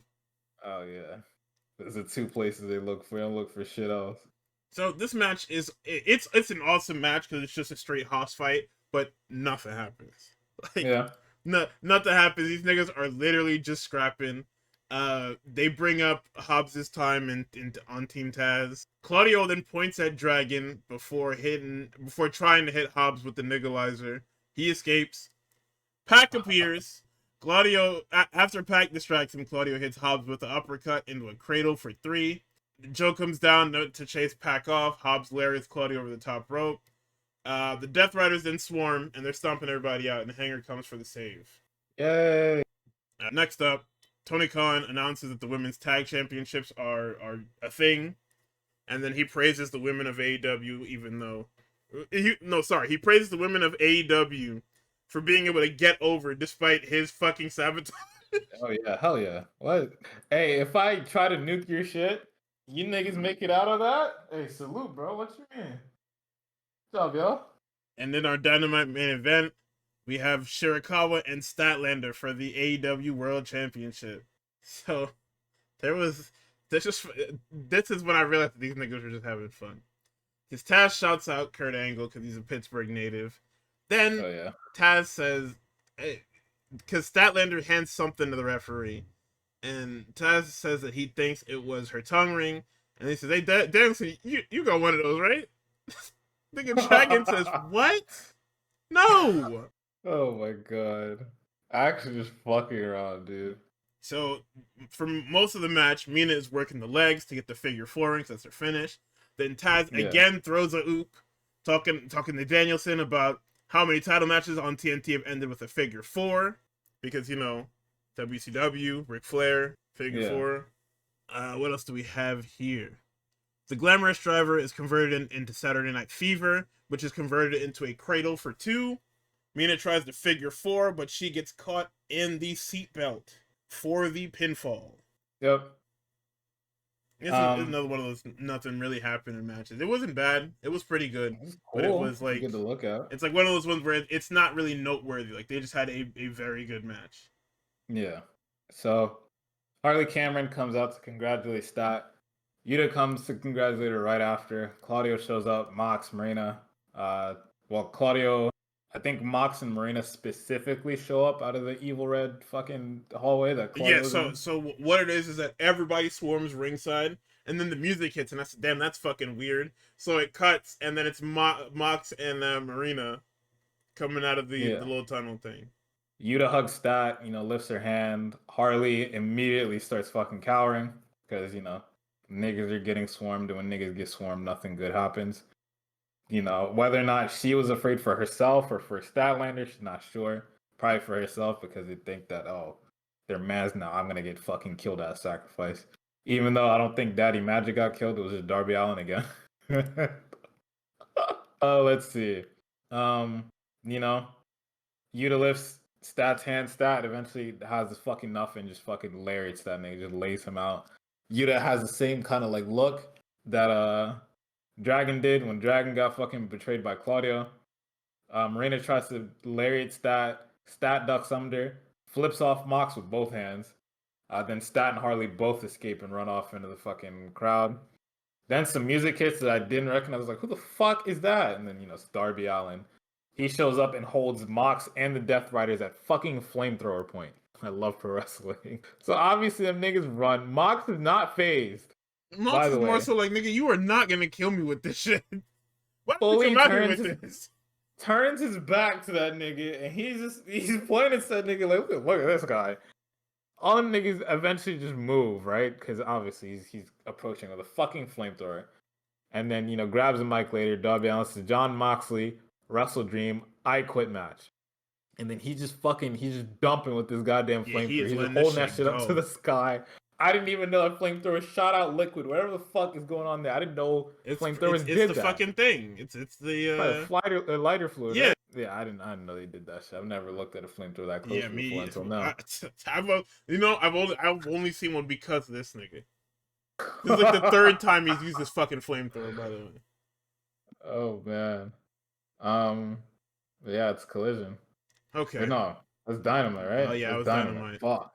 All Fuck. right, Collision man. was the third one So there. Skipped over Demon Mox tripping over the stairs. I'm Marina sorry, pulled I him did and not. tripped him on them damn stairs. That's what that happened. I That's did what not happened. see it. I pretend not to see it. Sorry, Mox FC. We're deleting that from the Dynamite records. All right. Also, another note I had in my notes earlier. There was a discussion on Twitter, I think last week, about who the Roman Reigns of AEW wrestling is. I It's want Copeland. everybody to know it's Adam Copeland. Yeah, like it's nobody else. Who the It's fuck a has disappeared from TV as many times as Copeland? return entrant Adam Copeland. Okay, Nigga, Copeland 100% just Copeland. came back from being off TV. He's gone again. We He don't really worked talk like about it, but it's like Copeland's been around for 5 months and he hasn't even actually been around. I think he's wrestled like one match, maybe He two, wrestled maybe. 2 at the pay per view. That's it. I don't think he's had one. I Yeah, don't think other than Forbidden Door and Y'all Out. I don't think he's done anything. hell no. I He's had think like it's all one been segment. promos and return segments. Oh, sorry, two segments, three segments.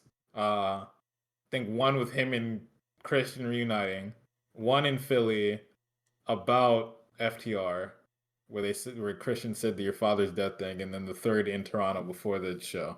So it was Ridiculous. three. But yeah.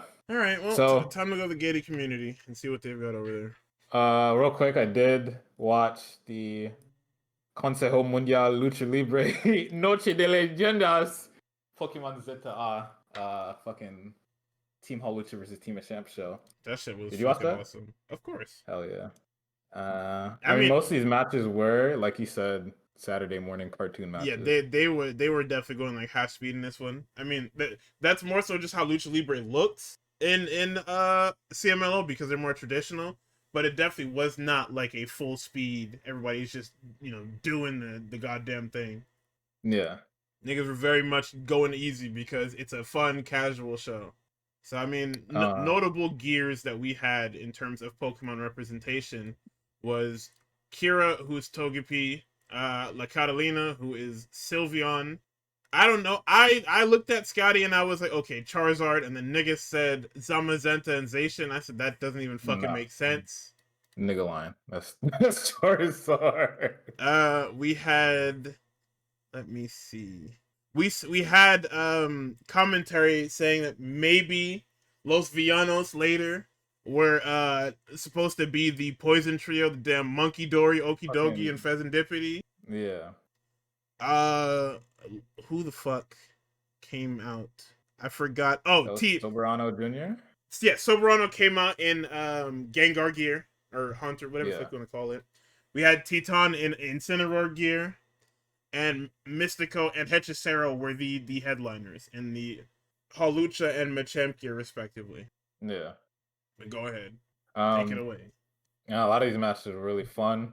I did not expect the shit to be best of three. I was like, what the fuck? Yeah, it's usually how they do Or, their stuff. yeah. Let's see what else was important. For this first one, Felino Jr.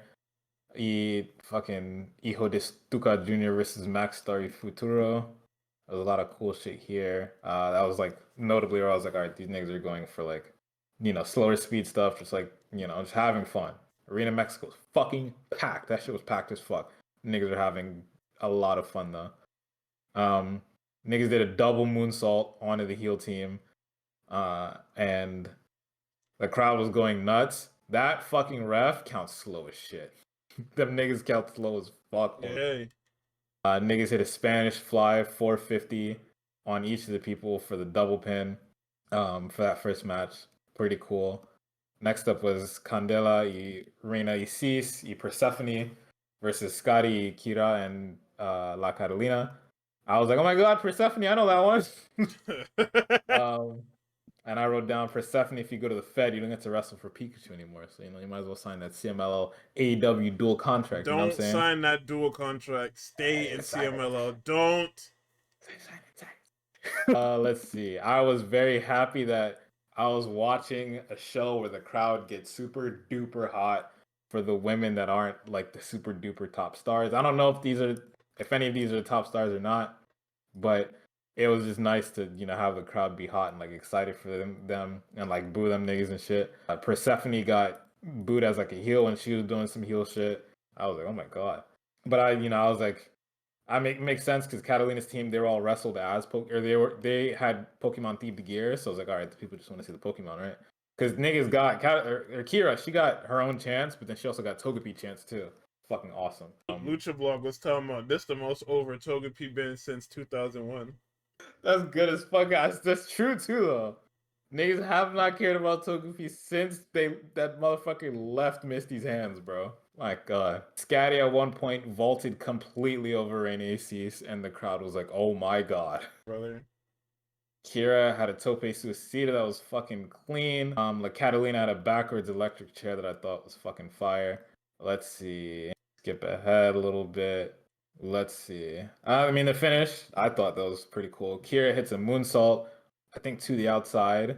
Or no, she hits a moonsault, and then I wrote somewhere, I was like, Scotty has to get the pin, right? Because she's dressed up as Charizard. Of course they're gonna get fucking Charizard, everything. Lo and fucking behold, Kira moonsault, and then Scotty hits a Michinoku driver for 3 at the same time. And I was like, all right, bro. Let's see. Next up, Los Villanos, Hijo del Villano 13, Villano 13 Jr. And I'm just like, I'm gonna kill myself, man. What are these? It's the same thing twice, but I guess it's a joke, right? And also Angel de Oro on that team versus Nah, don't Fuego. do that. That's just how that shit is.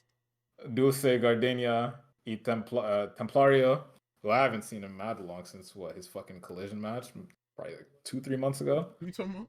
Templario? Oh, yeah. Because the New Japan guy. Well, CMLL / New Japan. Oh, I think they did mention that too in middle commentary. Yeah, because he was part of United Empire. That's fire. Templario, I noted that he had a lot of motion. Them niggas were cheering for him. Very hype when he tagged in. Let's see. I mean, it wasn't much in like the first point. Angel hits a Michinoku driver for 3. Nigga, Templario hit that damn Sasuke special. I said, what the fuck are we doing? I was beside myself. I was like, oh my god.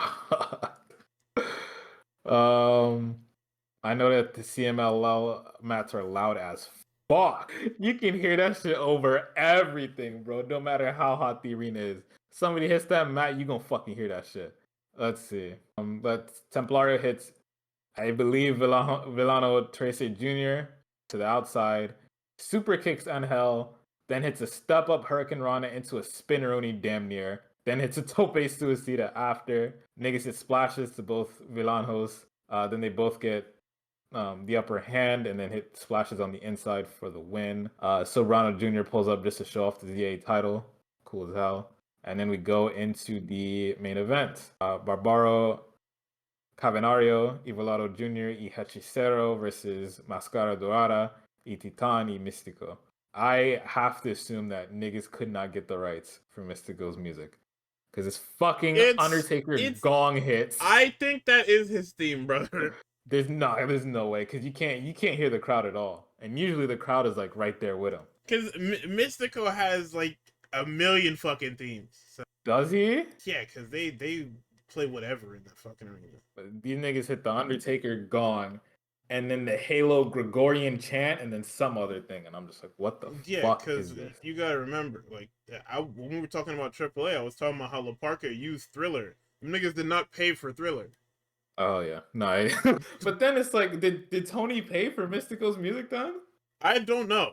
I mean, I don't know what the idea behind that is. But usually New Japan is like... Would they not play that shit either? Sometimes they don't. Sometimes they either just mute the whole feed or... I didn't even catch that it was like a different thing from... Maybe it was to like escape the YouTube, whatever the fuck. Oh, definitely. At least I think so. Because I know them niggas don't care.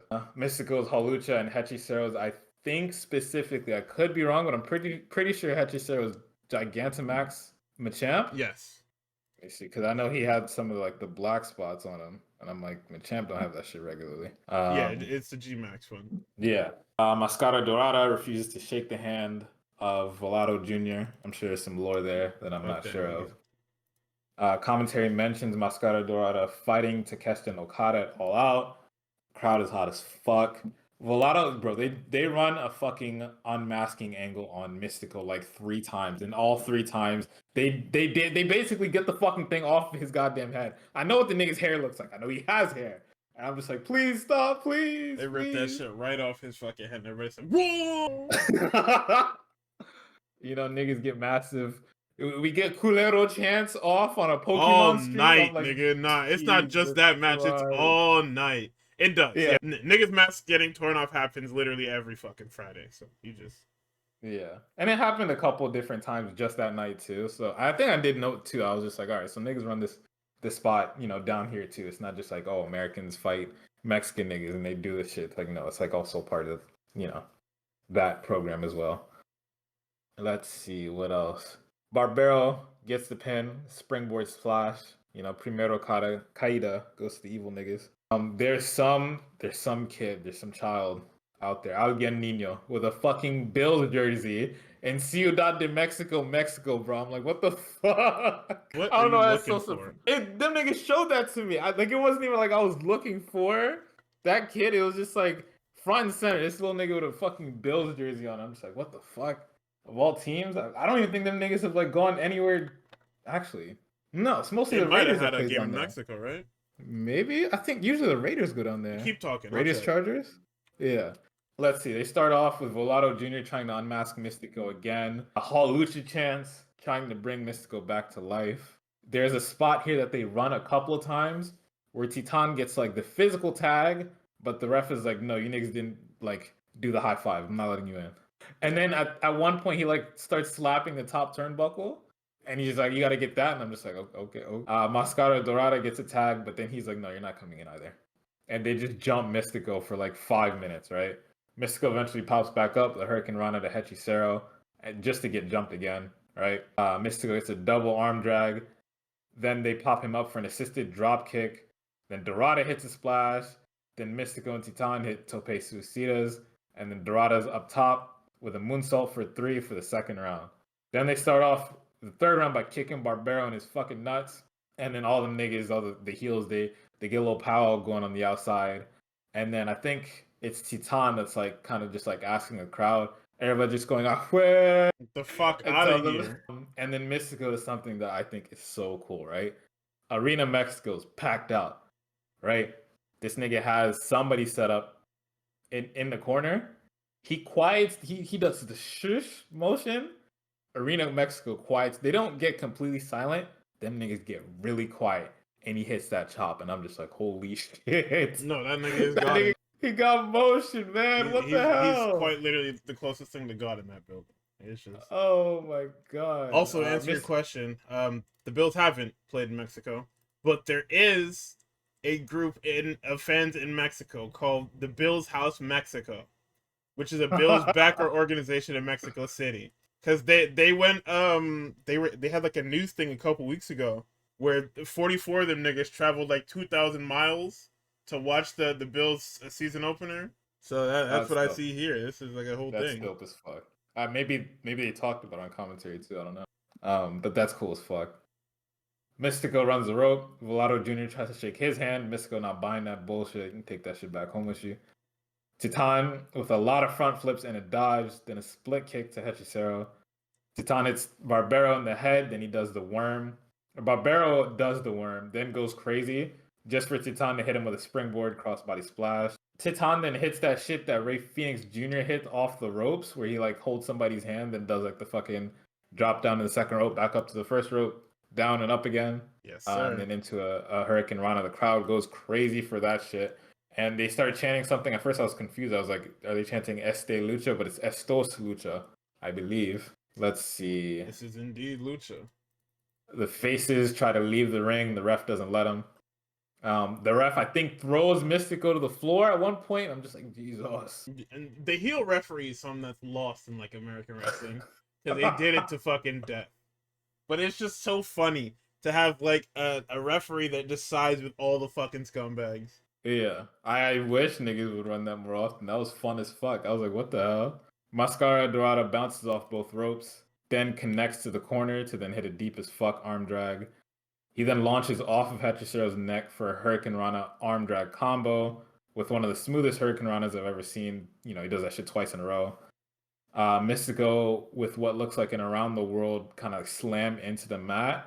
Mascara Dorada might be, I'm not sure if it's a Fosbury flop or a Sasuke special to Velato, but that shit is clean as fuck. Mystico pushes Barbaro into Titan. Titan sends Barbaro back to Mystico for a super kick.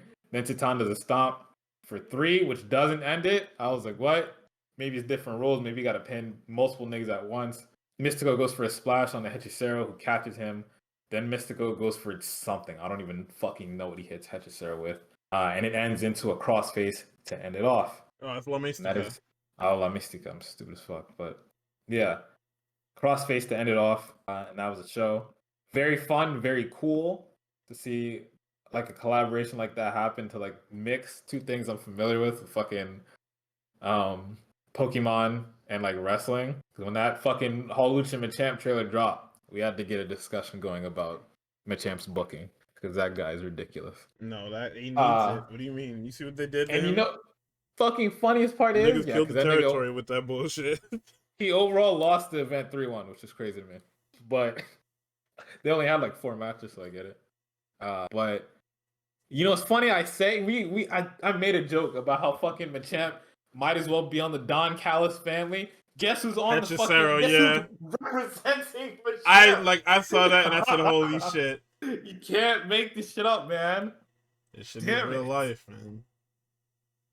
Oh my god. But yeah, that was cool as fuck event. It was honestly very refreshing. I'm glad I watched that right before I watched SmackDown, because if I went into that without, nigga. If I didn't have the fucking like the buffer of that shit, not that Dynamite wouldn't have done it, but like if I didn't have that fucking whimsical childlike nature of that show and then went to SmackDown, I would have been pissed off. But oh my goodness. Okay. You can start off, because I gotta do the bathroom real quick. Yeah. So this show, because I know when I started watching it, right? I said, why the fuck is Heyman on this show? And then I said, oh, right. Crown Jewel. I said, damn, that sucks. So Heyman comes on and he's like, oh, who am I going to talk about? Am I going to talk about Brock Lesnar? Am I going to talk about Roman Reigns? Who am I going to talk about? And then obviously you hear the little cut in, and Cody's music hits, and he's wearing this this, I guess, light teal suit, you could call it. I don't exactly know what color that is. Walks in the ring, does all his stuff. He apologizes for calling Heyman a goon. And then he says, I want to talk to you about Brock Lesnar. And then he pulls up on the screen a screenshot of mint green. I was going to say pastel blue.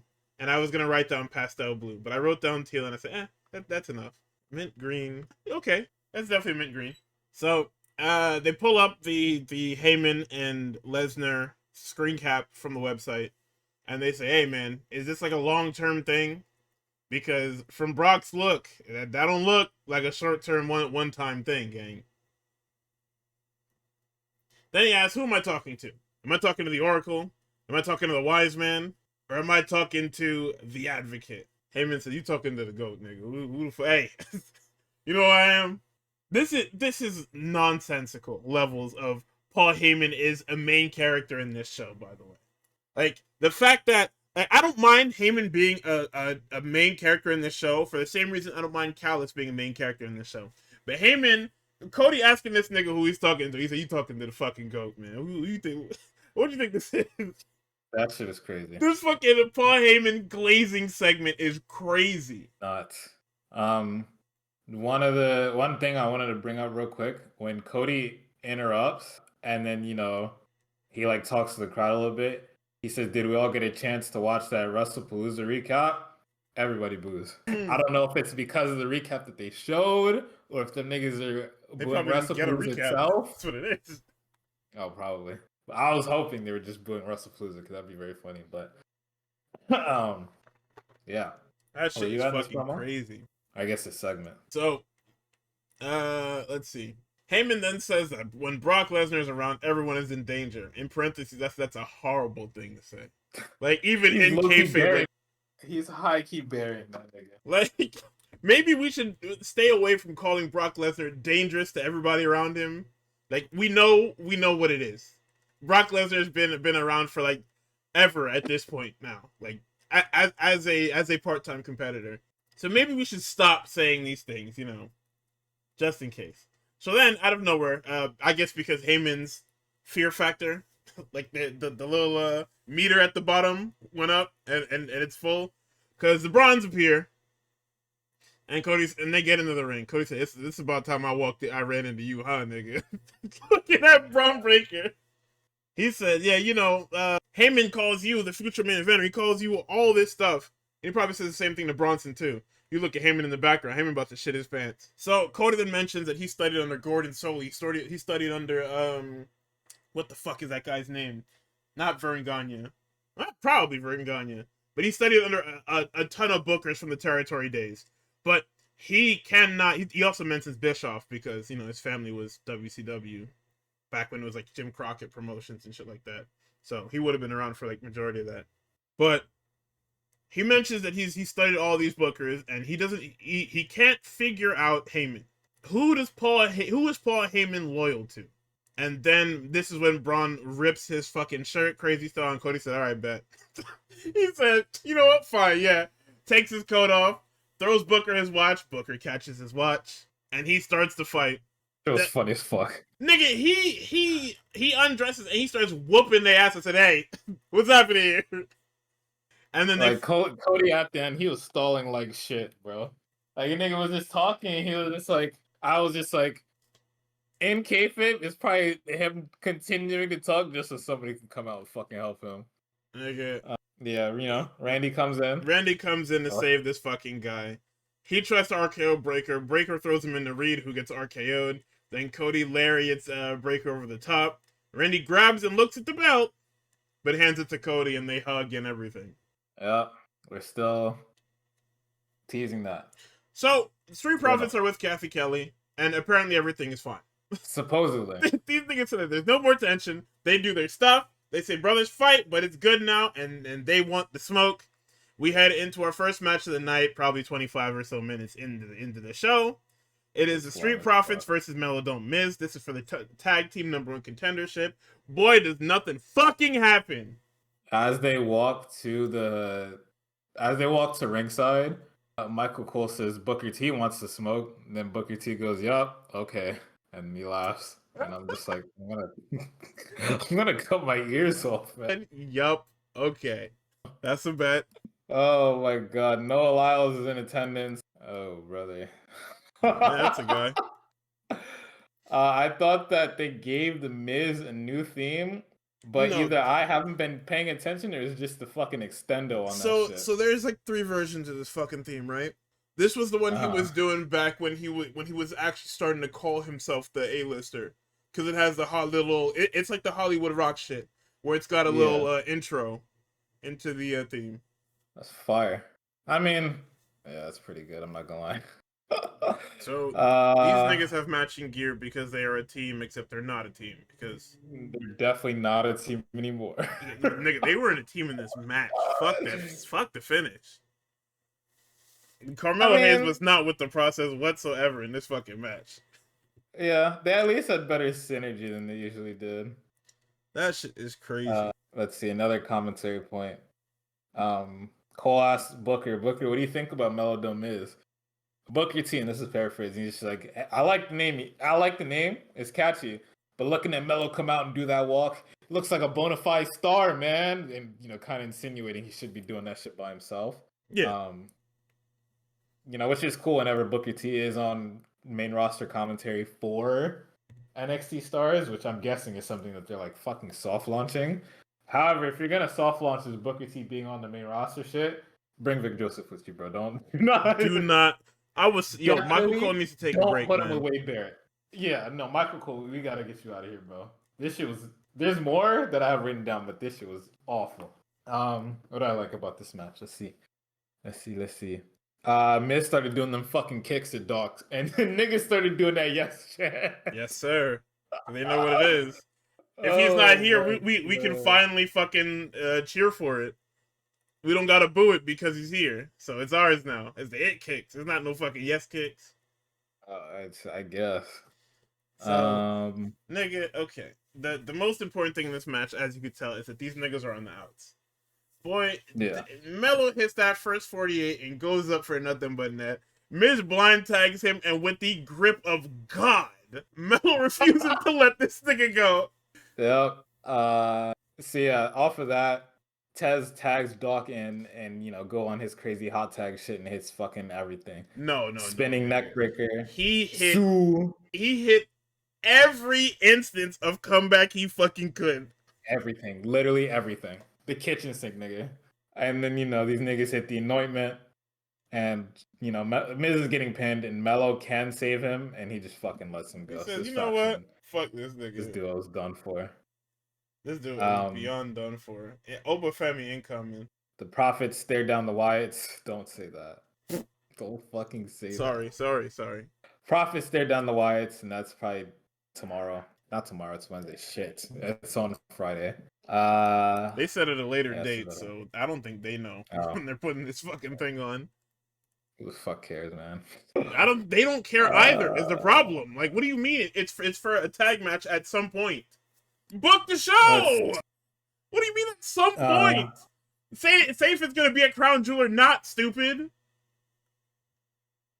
Oh my god. Niggas are not writing the show. So speaking of not writing. Oh yeah. I'm just gonna say very quickly. The running the show long storyline of this show is that Stephanie Vaquer is in the building. She's here to gloat and set up the Crown Jewel match with each and every girl that's in that triple threat match. Steph gets a huge pop with her shiny World Heavyweight Championship, which immediately makes the next match a 9/11 for me. Because it's Julia and Kiana James versus Misha and B-Fab. Yes, sir. Oh my god, and the first thing I've written down, Michael Cole. Booker. Kiana has 6 All-American titles in gymnastics. Booker immediately, not going to help her here. What the fuck you said that shit, man? Oh my god. The entire time the crowd gives 0 fucks about Julia at all, and it's so sad because she's hitting shit that niggas should give a fuck about. They just don't care. They just don't care. Like, they haven't been given a but like, this is the first time you get like an actual cool thing from this character, and you niggas just don't care. But this is the problem with the women's division on this show, is that nobody is a star. Nobody. Not one person on this show is a fucking star. The stars aren't on this show. Like, they're backstage, but they're not on this show. In terms of women, all they care about is fucking Chelsea. They care about white women, for lack of a better term. They care about Chelsea. They care about Charlotte. They care about Alexa. That's it. If you are any other woman on this show, outside.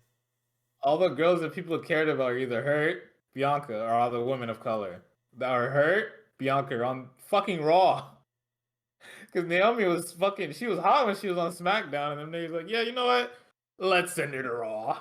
To be fair, she had to win the championship, and they weren't gonna put her with Tiff because fucking Tiffany. Pissed off. Anyways, I note down how cool Julia is and how much of the game she loves. B-Fab at one point jumps onto the table and hits Julia with a fucking shotgun dropkick, and I'm so fucking cool. I didn't write this one down because I think it just pissed me off, like whatever Michael Cole must have said to Booker T. But I'm like, Cole is teeing up straight bullshit for Booker T, and he misses Vic Joseph so bad. Absolutely. Like, it's actually nigga staring off into the distance. Literally. Nigga look like me at work when these niggas start talking to me. Julia does like I think it's like a German, it might have been a Fisherman Buster, on B-Fab. And I'm like, it's incredible how Julia completed that with how fucking tall B-Fab is. Like, it's not even like it looks close or anything. The suplex goes off without a hitch, but I'm like, Julia's tall, or not Julia, B-Fab is tall as fuck. She is tall. At least like taller, motherfucker. At least taller than Julia enough, so I'm like, that's fucking insane. So my brain, I'm looking at the gear because I always am. Kiana and Julia are wearing close enough gear. It's not like the exact same gear, but it's within the same shades and color range. These two niggas, one of these niggas is fucking vinyl. The other one is fucking flat color. It's matte, but they're both pink. And I said, hey, how are we doing this? Hello? No, because what happened here? I don't know. There's also another fucking gear mishap later in the night, and I think nobody just talked about. Maybe niggas just don't talk about gear They don't when they talk set about up gear these at all. matches. Michael Cole They then don't brings up talk about Julia it. being a champion in Stardom. He calls it Ring Wonder World World Stardom, and I said, "Oh, bet."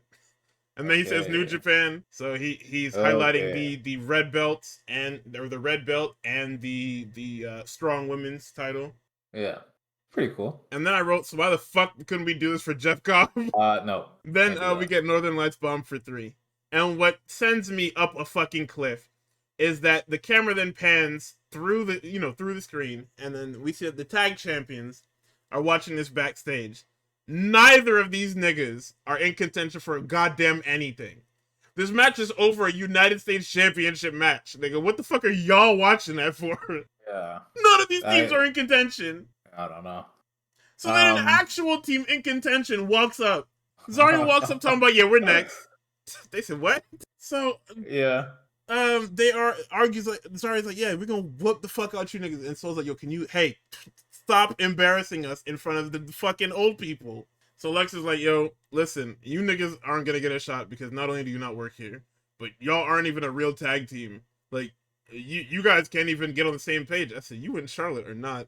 Like, everything that Alexa says that's an indictment against Zaruka is everything that exists between her and Charlotte. Yeah. She was like, you guys don't even you see, me and Charlotte, we hate each other, but out in the ring, it's like, no, because like the first when y'all won the titles, it looked like Charlotte was gonna rip your fucking head off. Like, yeah, everything you said here is a contradiction. So I was like, that's why I said that this segment in particular is a 9/11, because I don't even know what any of this even means. It doesn't mean anything. And then we go into another 9/11 because of course we do. Real quick, what's up? Before we get to that, the finish to fucking the tag match. Like, I don't know if it was, Michael Cole just assuming that like the Arrivederci was Julia's fucking finish, or Julia just went off the rails and was just like, I'm gonna call this match finish how I want to. She hits Arrivederci and then picks her up into a fucking Northern Lights bomb to seal the deal, like the super duper. I'll call it the Kyle Fletcher type of like, you are dead! Exclamation point period! Whatever fucking That's the New Japan, brother. punctuation you want to hit. Yeah, the New Japan shit. And I saw that, I was just like, bro, if it was my pen, I'm letting Julia be double champion. Fuck that. That's how if it's my pen, she's being more than just an NPC that wrestles sometimes. Yeah. You had her win this belt just so you could get the viral tweets before the pay-per-view, and then you just decided to not do anything. Like, that's the problem with all 3 of these fucking WWE programs, is that things are done just for the sake of being done, so it can go be a viral Twitter moment that they can keep. Oh, look how viral our tweets are, and then they move on to the next thing to try and get more viral moments. That's why Roman keeps coming back. Like, we are chasing the diminishing returns of a Roman Reigns return going fucking viral. And they get it every time because you mouth breathers just give it to them. Which is crazy because, and we'll talk about that. Well, actually, no, we'll get into it now because we're on the subject now. Them niggas understand that there's a dedicated fan base for all that bloodline shit. So they can deadass give niggas the exact same story over and over fucking again. And people are gonna complain, yeah, but by and large, the bloodline fan base. The bloodline fan base are gonna try and like workshop lore as to why this makes sense. And then WWE is just gonna run with it because they don't have to write. They'll wake up and be like, oh my god, I can stop pretending to give a fuck about the rest of the show. My bloodline show is on. Like, okay. Quite literally. Whatever. This is the fucking halftime of WWE Super Bowl. Literally. I noted in that segment. I mean, here's how I summarize that shit, because that shit was funny to me. The fucking Charlotte Zaruka segment. Let's see. Charlotte says they haven't earned that shit. Soruka and Zarya then start flirting backstage, and Alexa says, take that gay shit elsewhere. Jesus and also, you guys aren't simultaneously gay enough to need so they need to prove themselves and get in line. And then I'm like, man, Zarya is so fucking cool. I'm sad that they made her stop wrestle. I wish she could still wrestle and also be Soruka's friend. But no. I mean, we might be getting that back again. And then my next bullet point is I'm now assaulted by Drew McIntyre segment in late stage 2025. All right. I'm glad that we're here because we're done. Yo, in the hall of cool, Drew McIntyre's picture has been taken down and thrown in the fucking garbage. Yeah. Like it's done. It's finished. The CM Punk tax has worn off, nigga.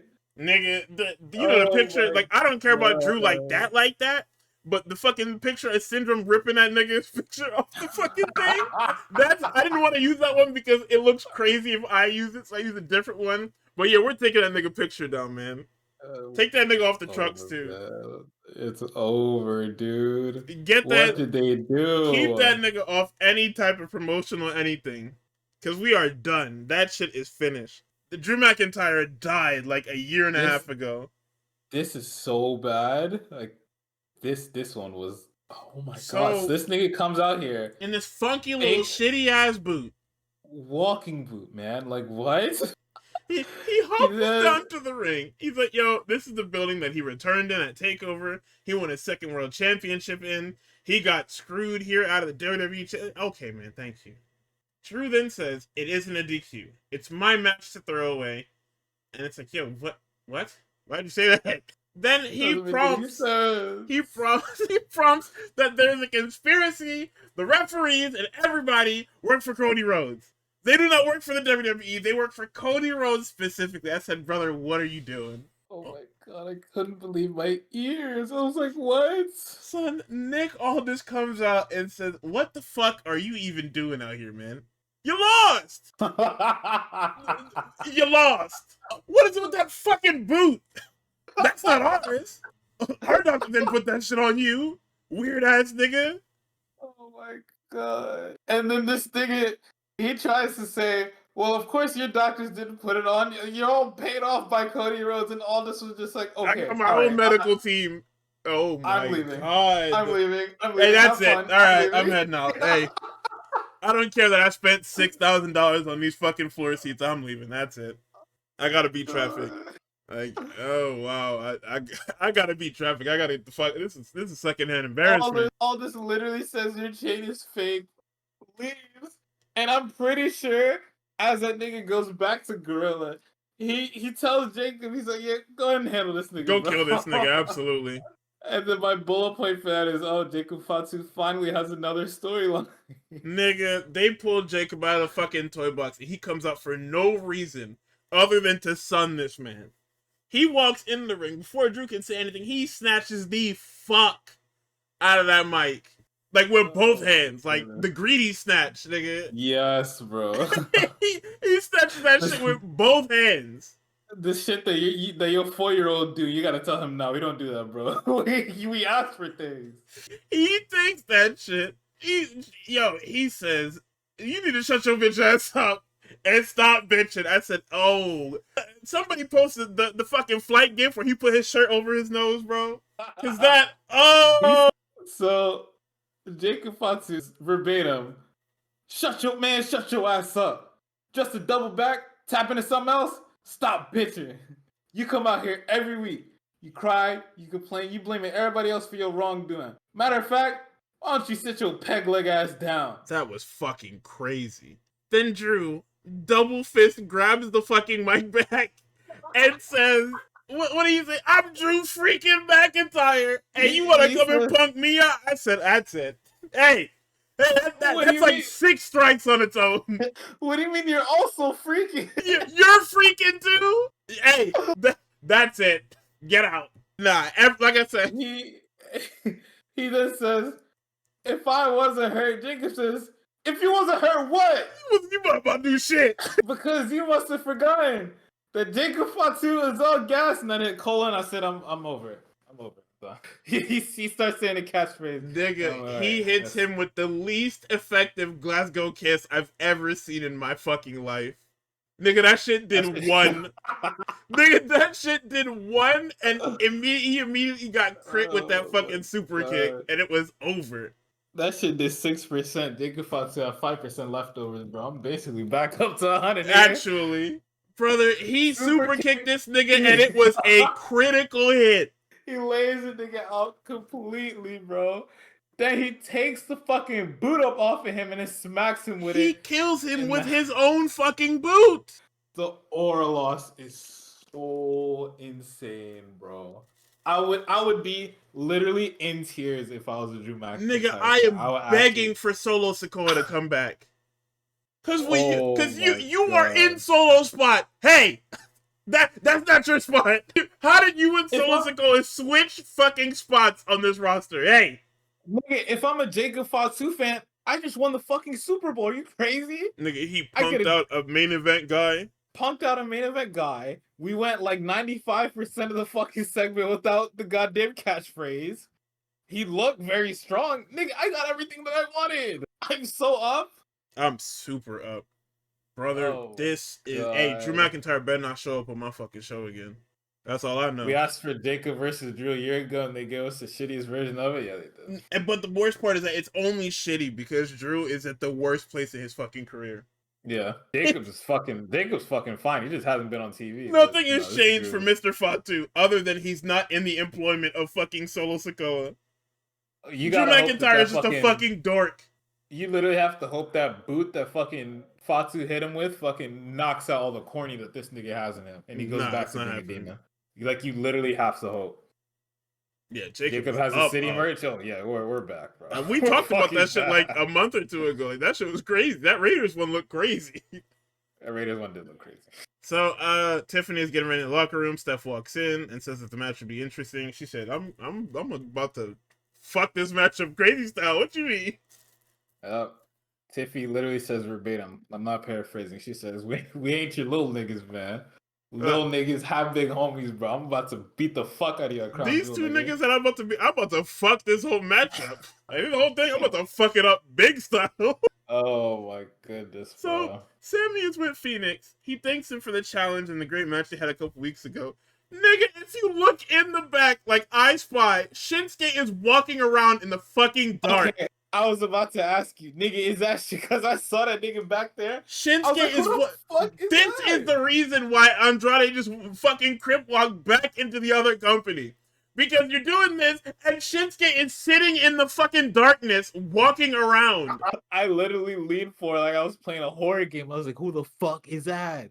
Oh my goodness. Like, what the fuck is happening I was, on this show? I was also thinking about it because I'm like, all right, so we have everybody has the fantasy booking of Sammy winning the Rumble and then getting a world title shot. So I'm like, all right, so he has to drop that shit by the Rumble, which is in like what, January? Yeah, it's about 2 months. So I'm like, all right, we got 3 a couple months. more open challenges to go, and then he has to drop it. And then I'm like, damn, who's he gonna drop this shit to? He could drop it to anybody. That's what's pissing me off. But now that I know that it's Shinsuke, I was looking back there. I'm like, all right, that's the worst option we can do. So basically, But it also makes sense. He tells Phoenix that he go ahead. Actually, I was gonna say it makes sense because they're about to go to Japan or some shit like that. yeah, they gotta do the real Goku Kokugi-Con. Yeah, but who knows if Sammy does drop that shit to Shinsuke? I think niggas might actually boot Shinsuke out the fucking building if that happens. If they, it wouldn't be in Japan because on that Japan show, Shinsuke is the face. Well, no, I'm saying, and if it's in the States, they're gonna boo him out the fucking. But yeah, building. I mean, well, that's where it's gonna be. Are they running like a televised show in Japan? No. I'm just saying, like, it's gonna be on TV. That is where that match would be, because the Kokugi-Con show, like I said, Shinsuke is wrestling face. He's wrestling with Punk and them on their team. He's doing like trios action or whatever. I see. They dropped the little flyer for it. Let me see if we can scroll up a little bit and find it. While I'm talking about that, you can take this solo pre-tape that doesn't make any fucking sense. But yeah, go ahead.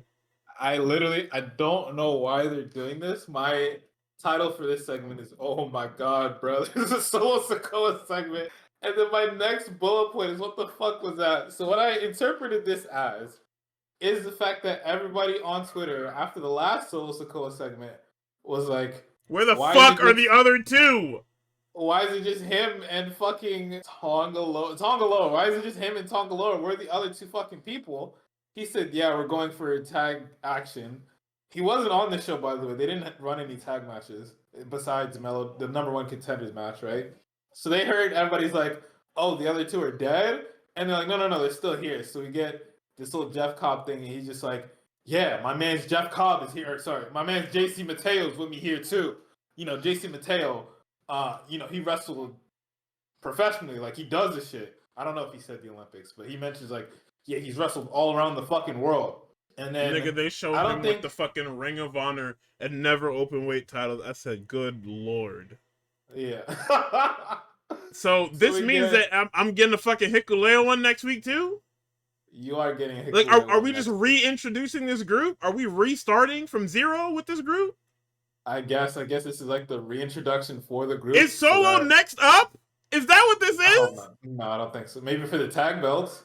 I It, don't think for anything real. Or no, what might happen is tag belts on Solo Tongaloa, and then fucking Hikuleo about to go for the U.S. title. nigga, them tag belts is going on Hikuleo and Jeff Cobb. I thought Solo and Tongaloa were going for him. No, that has probably changed. That has probably All right. changed because Jeff Cobb wasn't even in the equation. Last week you told me that nobody else is in your family but Tongaloa, and Jeff Cobb walks into the fucking room this week. So I have to assume that the whatever they had going on has changed. I guess. But yeah, I Where's my found demon Tonga? Nobody knows. What's up? injured and at home. I found the Super Show card that the one that they put out, the graphic. Yeah. We've got Freakin' and Punk. We've got Julia, Io, and Rhea in a triple threat. We've got main event Jey Uso and Shinsuke Nakamura versus Braun. And then on another night, we've got Jay, Shinsuke, and Punk against the Vision. We've got Kyrie with Asuka against Julia. And then we got Rio versus Judgment Day. These are just some of the matches that I've seen on a flyer in passing. Can you post that shit? Yeah, it was just pictures, but yeah, I got you. But yeah, Solo Sikoa is next up, man. That's why Drew McIntyre got Look sent at to who fucking... oh my god, look at who you're giving Japan. Freaking versus fucking Punker. Nigga, them niggas are getting all the CM Punk matches. Julia Io Rhea is good as fuck, and I'm mad. Which is why I was saying you probably should just stream this show, because why not? Jay, you really should. Like, but they're not. I don't need commentary. I don't need flashy anything. Just put this feed up. Jay and Shinsuke versus fucking Vision, and then what's all this shit on the right? I these niggas on the right. I assume that's just people that are gonna be there for like meet and greets. Oh, the nigga that speak Japanese or that reads Japanese asking me what the fuck this is crazy, by the way.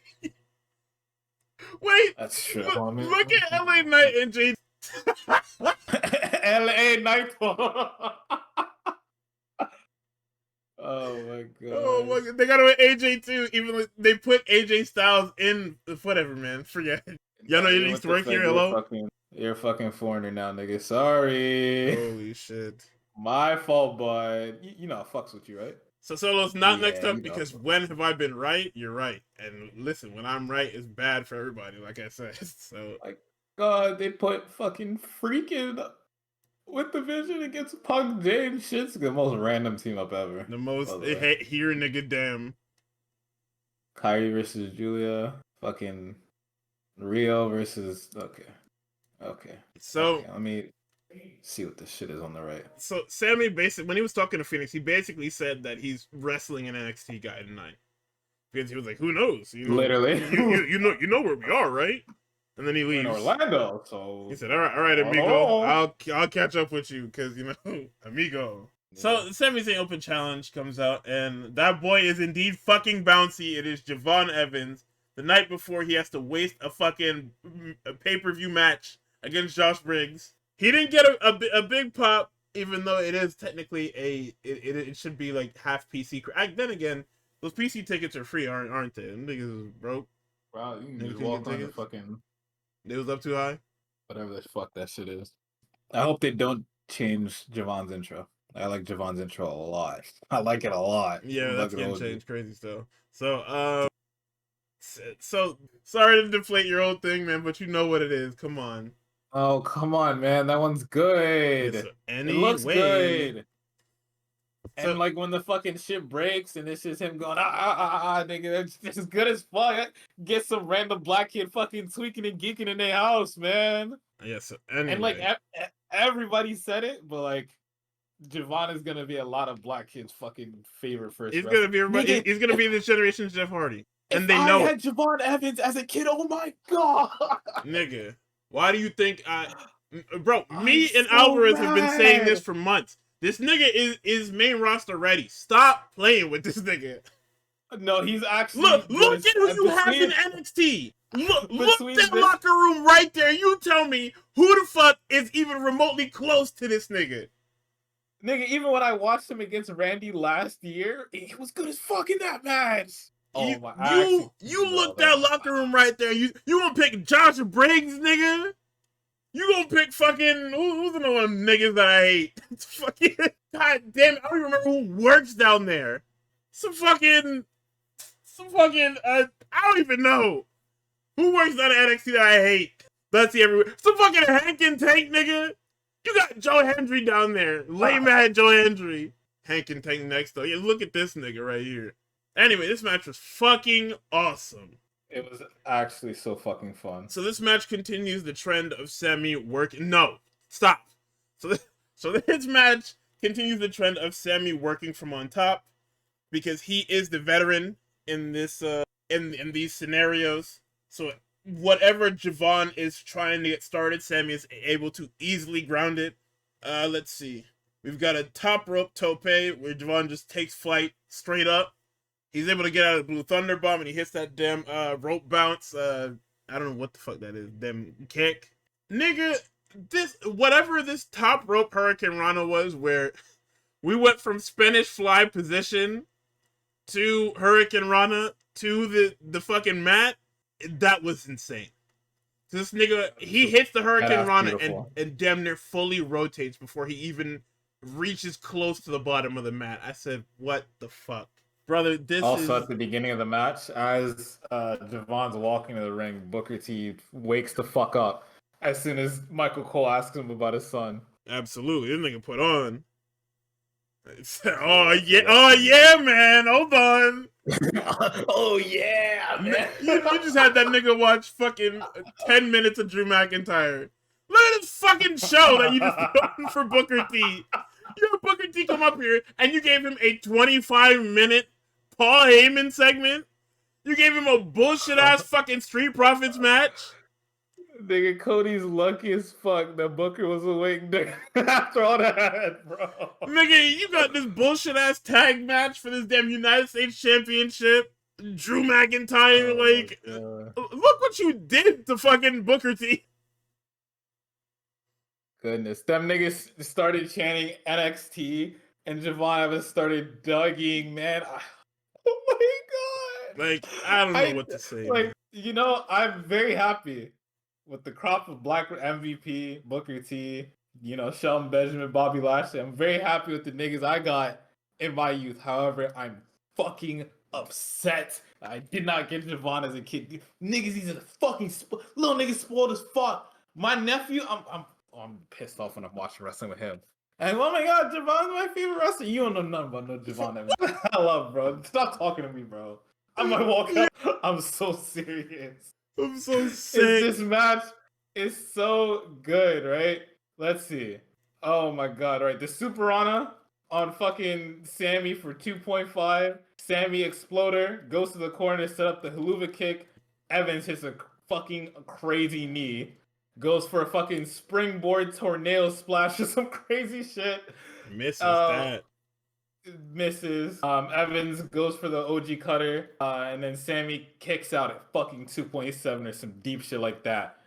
Crowd is so into it. Ref, you suck. Ref, you suck. And I'm like, the fucking Sami Zayn Open challenges can end today. Shit was a success across the board. Absolutely. Whoever pitched that, I'm sure it was Sammy that pitched that. Immediate success. I will never. I think that's just so much of a success. Team credit anymore. Oh hell no. I think it's Sammy. But even then, Sammy doing this open challenge shit, I think that shit sparked open challenges in other companies too. Yeah, because AEW triple doubled up on them shits. Golly. Look at me gatekeeping from a child. All right, I sung that nigga to sleep, bro. I can gatekeep him for whatever I want. All right, I can gatekeep him for whatever. It don't matter. I can't pull the I change your diapers because I didn't, but I sang you to sleep on that. You don't get no attitude with me. Javon ducks Sammy's attempt to hit him off the ropes. Sammy hits a haluva kick, and then we get another fucking Blue Thunder Bomb finish. And I'm not gonna lie, that's his shit now. It's I don't know what fire. it is, but I'm that's his moved. shit now. The Blue Thunderbomb has been upgraded. I'm moved. I'm moved. I think it's because their TV matches is that he's using the Blue Probably. Thunderbomb to win. I mean, it's good too because now people are seeing Blue Thunderbomb getting W's. When that nigga goes on to like a fucking pay-per-view or something like that and hits a nigga with a Blue Thunderbomb and does that shit where he's like super hyped and he's like, oh my god, I got it. Niggas are gonna start biting for it now. Exactly. Also, you can make the argument that because these guys were technically not on his level. It sounds crazy to say. I know it sounds fucking insane to say, but in kayfabe, on the power scale, Sami Zayn is a tier above everybody that he's faced except for John. So being able to beat these guys with the Blue Thunder Bomb makes sense. It does, and I'm glad that commentary is also. I mean, they're doing just their standard commentary shit, like, "Oh my god, are we gonna see a title change?" But like, I think recently, I think Booker this week, not Michael Cole. I'm not giving you shit. No, not at all. Vic Joseph, I think last week, and then the regular duo the week before. They all like played well into like making the people at home believe like, oh my god, this nigga can do it. Like they can really win right here, right now. And I know it's just like open challenge thing, but making sure that like that actually stays consistent across commentary, I think does well for like, yes, these people are like quote unquote like in the business, like a tier below, but making them feel like, yeah, they fought hard, they gave Sami everything they had. And they almost did it. If they were just like a little sharper here and there, like they could have done it. I think is really, really good. But yeah, no, Sami Zayn, you are the greatest wrestler ever. Thank God you got this belt off of Solo Sikoa. Anybody that called you Sammy Hogan for that, then go fuck themselves because you've elevated this belt by fucking tenfold over what that nigga was doing before. I just want to know, the people that were mad that Solo lost this fucking belt, what did you expect Solo Sikoa to do with this belt? I think it's two things, right? I think one, people that were mad that Solo lost, half of them were people that were tired of seeing Sammy win shit. Half of them were people that wanted Jacob Fatu or Jimmy Uso to win the title. No, that's exactly what it was. Bloodline lore. Yeah, we're more fucking fake bloodline lore for y'all to keep pushing and then the company to go with it because they have nothing planned for this group. Nigga, if the rest of this goddamn show was good, I would say the fucking feeling is restored on the blue brand. Nigga, it's a one match card. It was this and that's it. But we at least have the one match now. So the feeling is kind of restored, but not restored enough for me to say that the feeling is fully restored, bro. That's how fucking good these Sami Zayn matches are. Jesus Christ. So after that, we come off the high of a fantastic fucking match. Nia Jax is walking down and she is stopped by the president. The president's like, yo, Piper's hurt. You wanna be cool? Nia takes that paper and rips that shit in front of her face, and I said, damn, that's crazy. Or hating us. So Steph stops her and then Nia says, yeah, I could kill you right now, but I'll wait till Crown Jewel. Just fucking immediately all she said was when I swear there, and here you go talking about good luck. And she said, yeah, I'll kill you. How about that? You good luck that. Okay, God. So Kit Wilson was thrown through the fucking wall by Damian Priest last week. And now I guess because Elton Prince is dead because Nathan Frazier fucking killed him. As Christians do. It's okay. Wow. That's where we're at. Jesus. Oh, I didn't get sorry. Hulk Hogan is drinking matcha with Charlie Kirk. Well, we're here now. My fault, guys. What about that? So, all right, continue. He's doing this toxic masculinity. It's like the death of humanity gimmick. And then Damian's like, yo, your pussy is fuck, man. Kit Wilson's like, you see, this is that toxic masculinity I'm talking about. Man, Aleister Black appears like fucking Neo from the Matrix. Damian Priest turns around, he gets black mask. He is finished. The fucking cameraman fucked that up. Cause I guess he misses a cue or something like that. Cause that nigga fucking, I don't know the camera move for this. I think it's not a roll.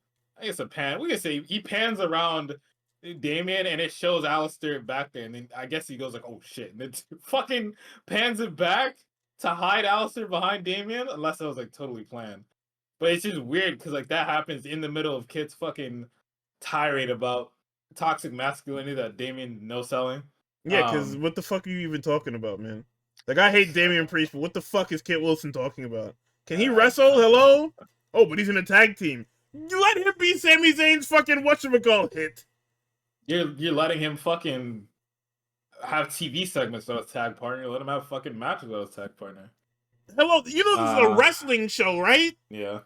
You gotta tell a couple niggas that, because fucking Alistair appears behind Damien. Well, hello, Mr. Priest.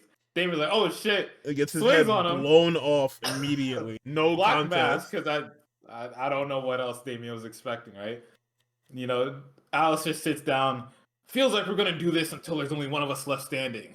Oh, happy birthday, buddy. And then fucking walks off. So that's like, it. oh, Whatever it is, whenever next is last man standing. That's just it.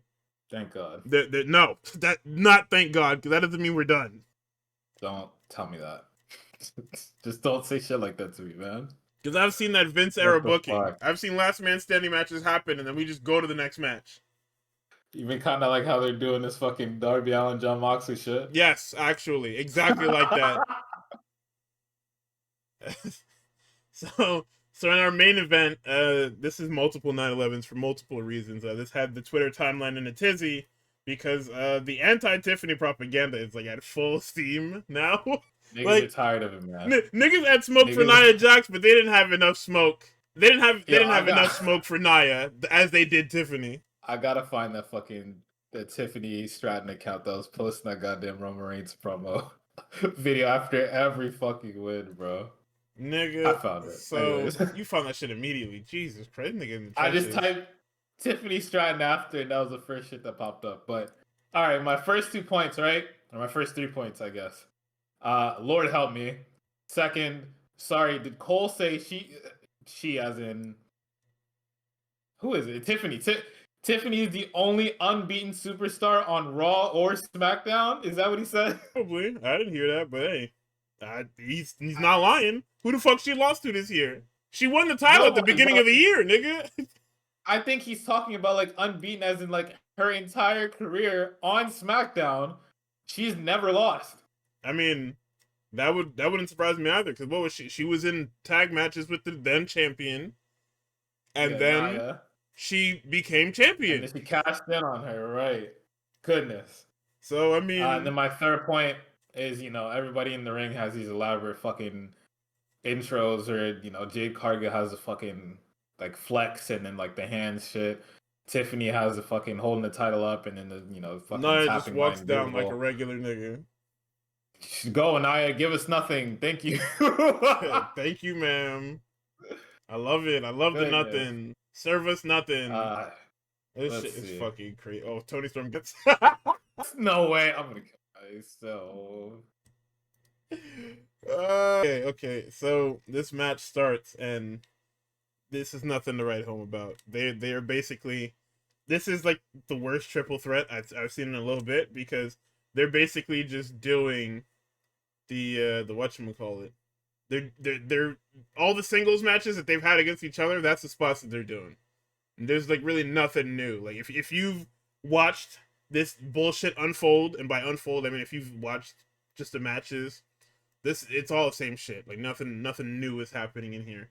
The only new thing is the double drop kick, and that's really just generic triple threat stuff. Yeah. Nigga, Tiffany kills herself on this damn suicide dive. Yes, she like misses the entire fucking thing. Like the whole thing. It's ridiculous.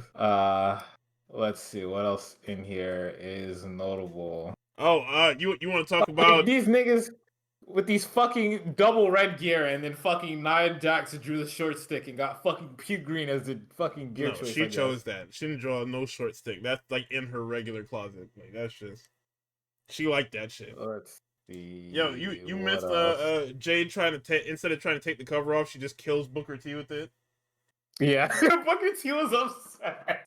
Booker's like, what the fuck is this? Whole ass Booker, you all right? Silence. Silence. He's pissed. This nigga is so upset, bro. Oh my god. There's nothing to. I'm trying to be normal about this, but there is nothing to talk about. Let's see. Jade and Tiffy are duking it out on the inside. Nia wipes them both out, and then does Travis Kelce stupid fucking, oh my god, I have such big balls emote that he did when he played against the Eagles and subsequently when he lost to those motherfuckers. Let's He would see what love to else. get that in there. Oh, of course. Fuck that. Well, I fuck with Travis, but sometimes he's just the most annoying nigga on planet Earth. Tiffany with a rolling senton to Jade. Tries to set both Jade and Nia up for the prettiest moonsault ever. Jade ducks and then breaks up the following pin. Oh no, yeah, I gotta hear. Jade goes after Nia, clears the announce table off in anger. I put in a question mark because I'm like, what? Nigga, she doesn't even like you. You work here. You watch the show. You see how niggas take the shit off. Why did you think throwing the shit at the niggas behind the table was a viable like, what the fuck is that? We're gonna get Even to Cole that. was like, hey, what the fuck? Jade tries to lift Nia.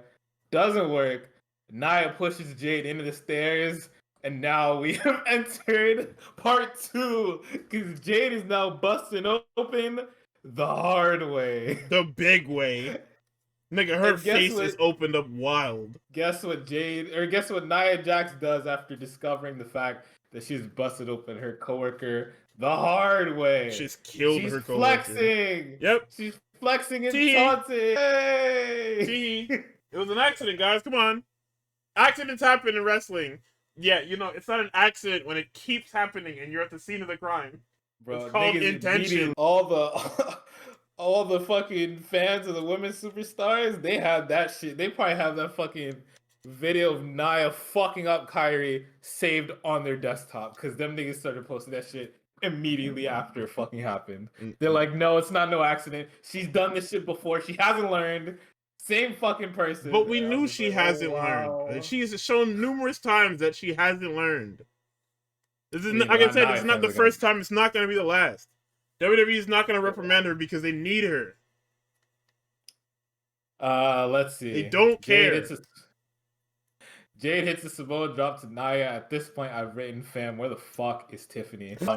So Jade hits the Samoa drop to Nia. She starts flexing. They got like that. She gets into the fucking cameraman's face, all bloodied up. Somebody, I'm assuming it's Road Dogg, gets in the fucking microphone, tells the technical director, if you don't go to the fucking hard cam now, you are out of a fucking job. Yeah, because we can't show this on TV. They stay on this fucking hard cam. And this is where the ref goes to check on Jade. Yeah, Daphne goes to check on her. She pulled like some tissues out. I said, what the fuck is this? Yeah, she got like a little hanky and she's just like, yo, I can get you off, but like I can't seal you up right now. You gotta just keep going, right?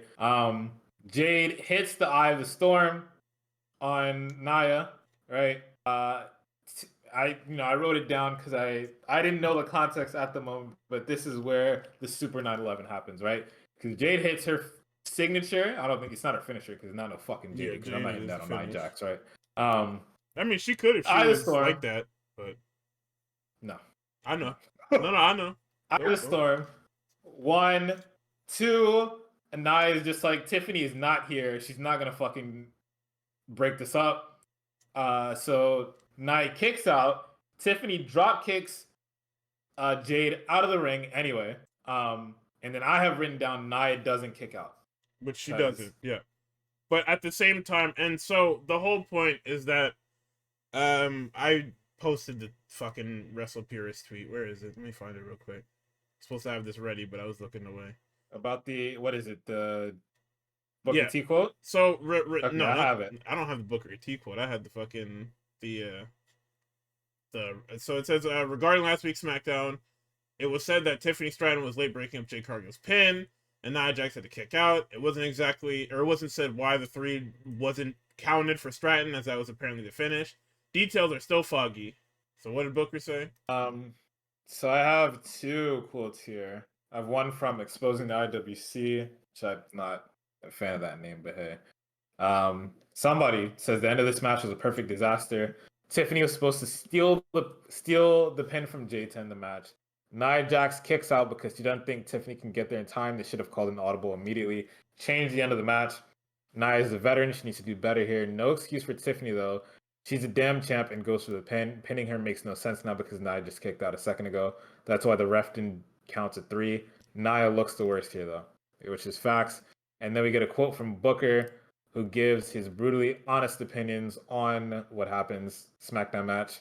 That can't happen on live television. It wasn't a good night at all. You could tell there was a lot of miscommunication. You've got an NIL talent, Tiffany Stratton. You've got Jade Cargill, who's pretty much fresh off her AEW run. And just think about that time in AEW for her. She probably didn't learn a whole lot because no disrespect or anything, which never works. But she was just put on a wing, and she just put on a wig. This nigga's got a typo in here. Put on a wig, and she never really got a chance to really wrestle anybody. And then you've got Nia Jax, who's been there, of course, is going to feel like, I need to quarterback this thing. I feel like I know more than these girls. It could have been a plethora of things, but you could tell there's a lot of miscommunication. One thing about matches like that, the only thing they're going to remember is the finish. You've got to get everybody to that point to where that finish can happen and it goes off without a hitch. And that didn't happen. That didn't happen in this match. Was it a botch? Heck yeah, it was a botch. Was it a miscommunication? Was it a screw up? Whatever term you want to put on it, yes, it was. One thing I do feel about that kind of stuff, that can't happen on live television. If I went to go and see Hamilton and they were going home and the guy slipped on his butt and he forgot his lines, I think I would be pretty upset about that too. They went out there and it wasn't a good night. It wasn't a good night at all. So where everybody then said that Jade Cargill has had 64 matches in AEW and she has had 68 matches in WWE, which even worse, a lot of those Jade Cargill matches probably were like squashes of hometown people. So where like the number 64 is probably a bit misleading as well. Yeah. But where like 68 matches in WWE, whether those are tag team matches or triple threats, fatal four ways, those are all like full length WWE matches. WWE doesn't do squash matches. So she's had 68 real ass WWE matches and she's still at this point. Mm-hmm. So for him to say like, oh, she's fresh off her AEW run is incorrect. It's bullshit. It's bullshit, but I get it, right? You want to give the benefit. And like what he says is she probably didn't learn anything. I can understand that when you look at the matches and be like, oh, well, she's only, the average match of Jade Cargill is 6 minutes long. It doesn't make any sense. To run the numbers would be a fucking headache, so I didn't want to do it. But yeah, I mean, when you look at it that way, yes, I mean, you can't really learn anything from sprints, right? But at the same time, you gotta think about who she's working with. You gotta think about what they're teaching her. Like, them niggas is no slouch. Like, Sanjay and them are no slouches. Like, being around good wrestlers and you can ask for help. If you feel like there are any holes in your game, you have niggas that have been working in this industry for 20 plus years all over AEW. Like, we're not gonna act like AEW is being run by a bunch of niggas that was born in fucking 2001. That's what we're not gonna do. Yeah. They've got world champions from all over the fucking world, all over America. Niggas that Booker knows. Yep. Working over there. So let's not do that. Niggas that Booker knows, and even if you don't know them, it's like they have run, and like run as in like they have been the number one in other promotions in the world, Niggas that have been in fucking Arena Mexico and have like literally been the most over shit ever over there. NJPW, fucking Stardom, TJPW, any type of fucking pro wrestling outfit, niggas of all kinds have like gathered in to AEW to do this shit. Matter of fact, I'm pretty sure there was overlap between when she was there and when Punk was there. And I'm sure Punk would be the first person to try and help her out, as he's done with plenty of people in NXT and the main roster right now. So it's like, you say shit like that about like, oh, they didn't teach your shit over there. You're shooting on your own fucking coworker a little bit. You're shooting on your coworkers like shit, nigga. She has worked with coworkers. Cody was over there too. Nigga, she has worked with AR Fox. AR Fox is one of the best wrestlers that doesn't win shit ever. Yep. AR Fox is a literal supernova of a fucking wrestler. Danielson is the greatest wrestler of all time. Dustin Rhodes is one of the greatest wrestlers in America. Mark Henry is literally one of your mans. QT Marshall is a great wrestler. Sanjay Dutt, great wrestler. Sir Steven Regal, your co-worker. One of the greatest wrestling minds, if not one of the greatest wrestlers in the world, probably of all time. And then she trained at the PC. You know who's working in the PC. Niggas you've worked with before. Niggas you've helped. Like, what are we talking about? God. I don't know this. Like, we keep doing this. Why do we keep making these fucking this bullshit? I mean, it's the same thing. It's the same reason why niggas want to make excuses for fucking Jada Parker as well. It's the thick black woman tax, right? I fuck with her. I fuck with the both of them. I really want to fuck with the both of them. I don't fuck with Jada, but I would really want to fuck with the both of them. But at a certain point, you gotta call your fucking losses and be like, they're not getting any better. And for some of them, a lot of the fucking Jade Cargill's coasting on fucking big business on Twitter, posting about it. Like, Yeah, I I don't know don't know what her else it is at this point. they gotta they gotta get her. We have to cut it out. And I also will like give her some slack that like I don't know if they're like really taking her like seriously as a wrestler, because somebody posted about the number of defenses that Tiffany Stratton has had, and I feel like a real reason why a lot of people are soured on this Tiffany shit is just because the booking is nowhere to be seen. Yep. Her opponents have been like Charlotte, it was Trish. one other person, Charlotte, Trish, who doesn't even fucking work here like that, and then it's been like Nia like a lot of times. It's been Jade a lot, Bailey like once, and then I forget who the other person is that she's wrestled a fuck ton, but like it's nobody at all. And those are her only 3 unique opponents, yeah. And she's just been repeating the same niggas, and you can make the argument, oh, there's not a lot of people on SmackDown. It's just like you ain't give Mishin a try. You know, you ain't give no B-Fab a try. Like Alexa Bliss is on the roster. You don't want to give Alexa her people nothing? to work with. Like that's just a fucking problem. Now I don't want to say you don't want to try Julia, because me myself, you know, if we're using the Julia card, Julia I'm can making punch Julia, her shit in Grizzly style. That's what I'm saying. Julia gonna end up being double champ. We try to book something Like, like okay, that. look, So I understand why you can't do key that. people that work in the performance center: Matt Bloom, who was Albert A Train, whatever you want to call him; Sarah Amato, who was Sarah Del Rey, who indie legend; Robbie Brookside, he's a European nigga. He's a European nigga that was like Johnny Saint in them. Well, probably not Johnny Saint. He's a bit old, but Steve fucking Carino, Lindsay Dorado, Fit fucking Finley, Norman Smiley, Terry Taylor. Like, these niggas know wrestling. How are these people coming out of dog shit? I feel like a lot of it does. I think there might be a conflict of interest down there. So Nigga, it's Terry like, Taylor been around wrestling for 400 years. the conflict is like, you know, the PC trainers are probably just like, yeah, I don't know about this one at all. And then niggas are like, oh, they get a pop. I'm gonna send them up anyway, and I'm gonna have them wrestle. And it's just like, you know, it's gonna look like shit, right? Yes. Yo. You know, if something goes wrong in a match, they're not gonna be able to audible their way out of it, right? Yes. Son, okay, go for it. Do whatever you like. Imagine being in the PC and seeing, yeah, this nigga is not any good, and you look down at your clipboard and that person is earmarked. Yeah, like, I can't do anything with this. Nigga, I would quit. I would love the fucking game quit, too much, bro. man. It's probably like when you're an actual teacher, and like by and large your class is like barely passing, but you got like two students that are like really smart that you see a lot in, and you're like, this is why I do this. I do this for those 2 students in particular. The rest of y'all, I would have went and got my CDL by now, but y'all are the reason why Like, I'm still at this bum ass job. that shit is so fucking crazy. Oh man, but no, this Jade Cargill experiment has to go. It's been over. It's over. It's done with. It's hang done. it up, guys. Tiffany needs to be actually challenged. Like, fuck a draft at this point. Just start changing shit. I also feel like the like premise of Tiffany fighting somebody who like is gonna take her to the limit, and probably why that like Charlotte feud was so good for her, even if it ended up fucking everything up for Tiffany, is the fact that like you need her to like develop new shit. You need her to not, because all she do is come out and say it's Tiffy time. She don't got. It's Tiffy time. She don't got nothing. Like she don't know how to rile the crowd up. She not trying nothing new. She's gonna go with what works. Like they told her this is your character, and she said, "Yup, I am Tiffy time." That's why Joe Tad's talking about. He don't call her by shit. He said that's Tiffy. No, nothing. Because that's what they told him. That's her shit. They don't play on her like athletic ability. They don't have no like. You know, the only catchy thing that they have named for her is fucking prettiest moonsault ever. That's it. I think that shit is cool. You know, I hoped at one point that like they would play off of her and fucking Jacob having like the exact same type of like step up moonsault, but they don't do that. What would the company is afraid of cohesion? Cool.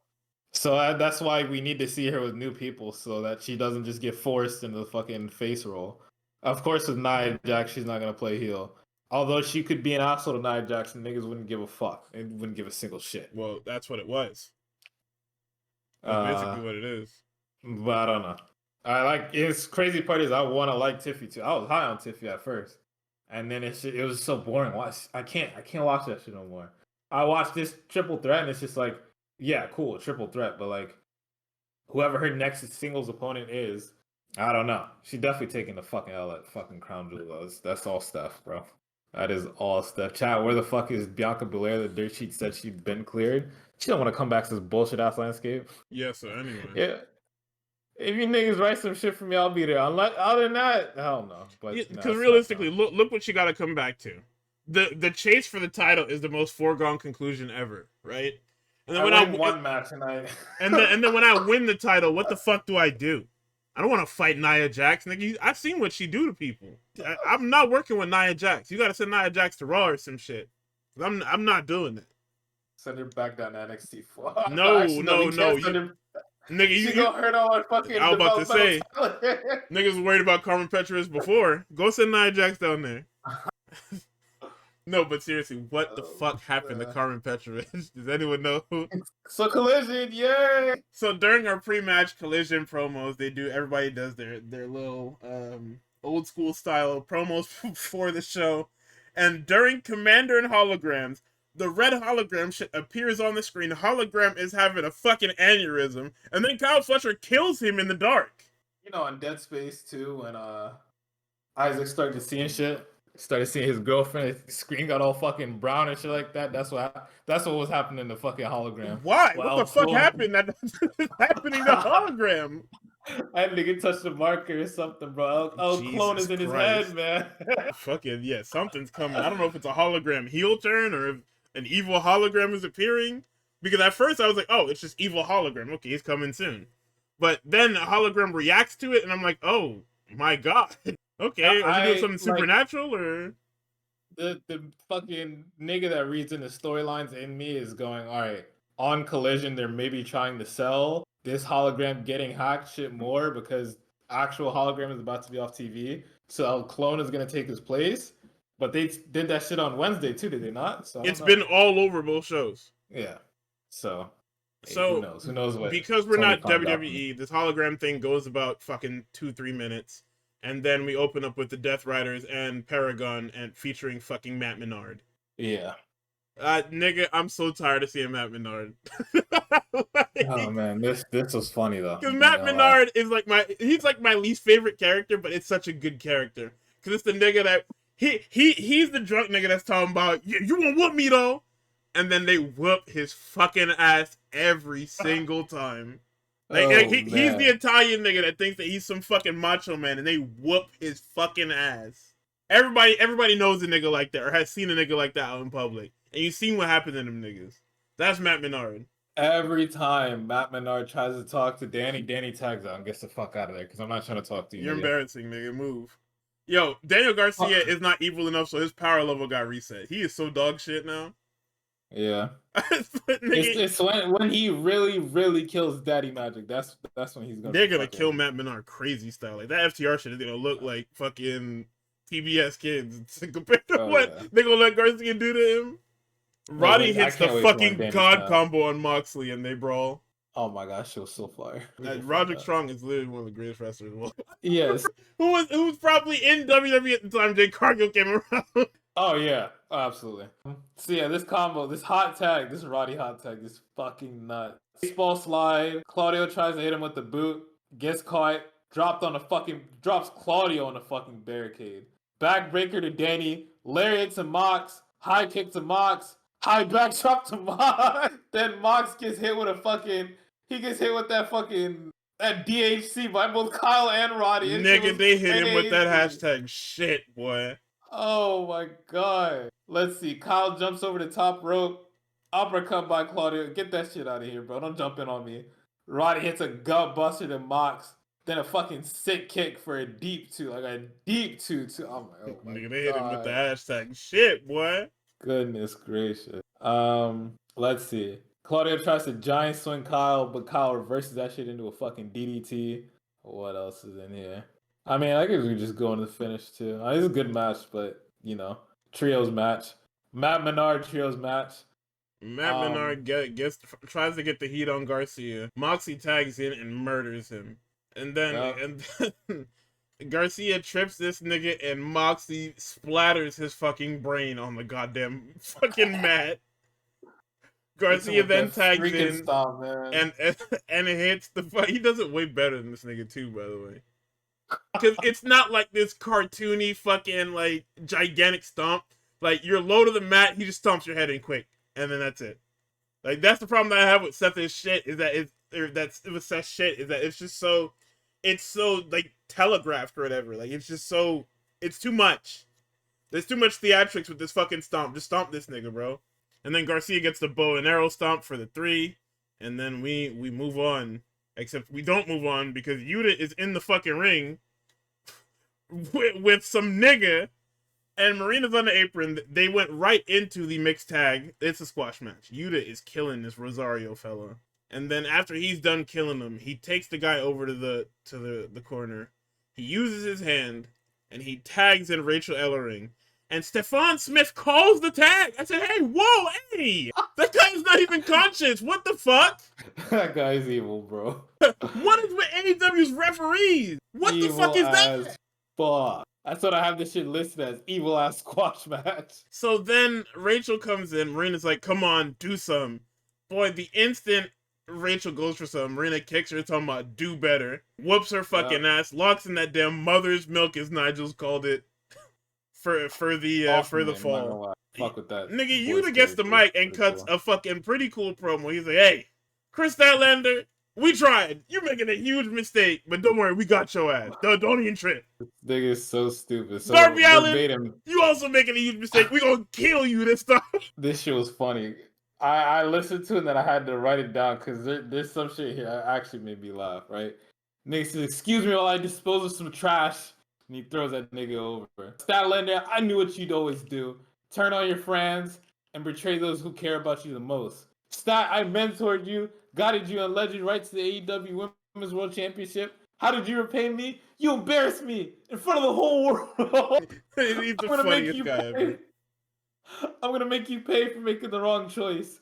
This Wednesday, Marina Shafir will make you pay for making the wrong choice. And Marina is in the back just looking at him like, nigga, are you serious? Sure. And speaking of making the wrong choice, Darby Allin, we have given you chance after chance to walk away. Opportunity after opportunity to see the light and know that the Death Rider's way is the way. But you slimy little freak. You insist on being a thorn in our side. But you have escalated things so far that I know you saw a lot of dead bodies in Mount Everest. Nigga say you seen a lot of dead bodies up there, huh, bitch, nigga? We're gonna have to put you right next to him. Nigga, he said that. Marina said, hold on. This nigga's cooking. Okay. Nigga, he walked over Mox and said, man, come here. And Mox hugs this nigga. He said, yeah, I'm about to kill the fuck out of Darby Allin. Don't even trip. I got this nigga. I got him, dude. Nigga, that is the most affection that Moxie has shown Yuta since he jumped him into the fucking group. That nigga was so happy. What the hell? So, Hangman and them niggas. This is the most ridiculous fuck. This is on par with the fucking Rusev promos. Hangman says, hey, you niggas have been doing a lot to these guys. And these guys have my back, so I'm gonna have theirs. And Joe's gonna beat the fuck out of you, man. And so Joe says, don't worry, I got the rest. I got the rest, right? It's so very early in the school year. And I failed as a teacher. You take your shots, and we get you where we want you, and we're gonna beat the hell out of you. You still haven't learned. So I got some new faculty, right? I got this new equestrian coach. He's gonna run you down in that field. He's gonna beat your ass. I got this new PE instructor, right? And what he's gonna do, he's gonna run you down that open field, and he's just gonna fucking crush you. And boys, I have a whole new curriculum of pain that I'm gonna introduce you to. Because next week, the lessons you haven't learned will be learned. And boys, these will be lessons that you learn for life. Like, nigga, what the hell? Like, Joe is a fucking disgusting. Joe is a disgustingly good promo. Like, it's so crazy that WWE didn't know what to do with Joe.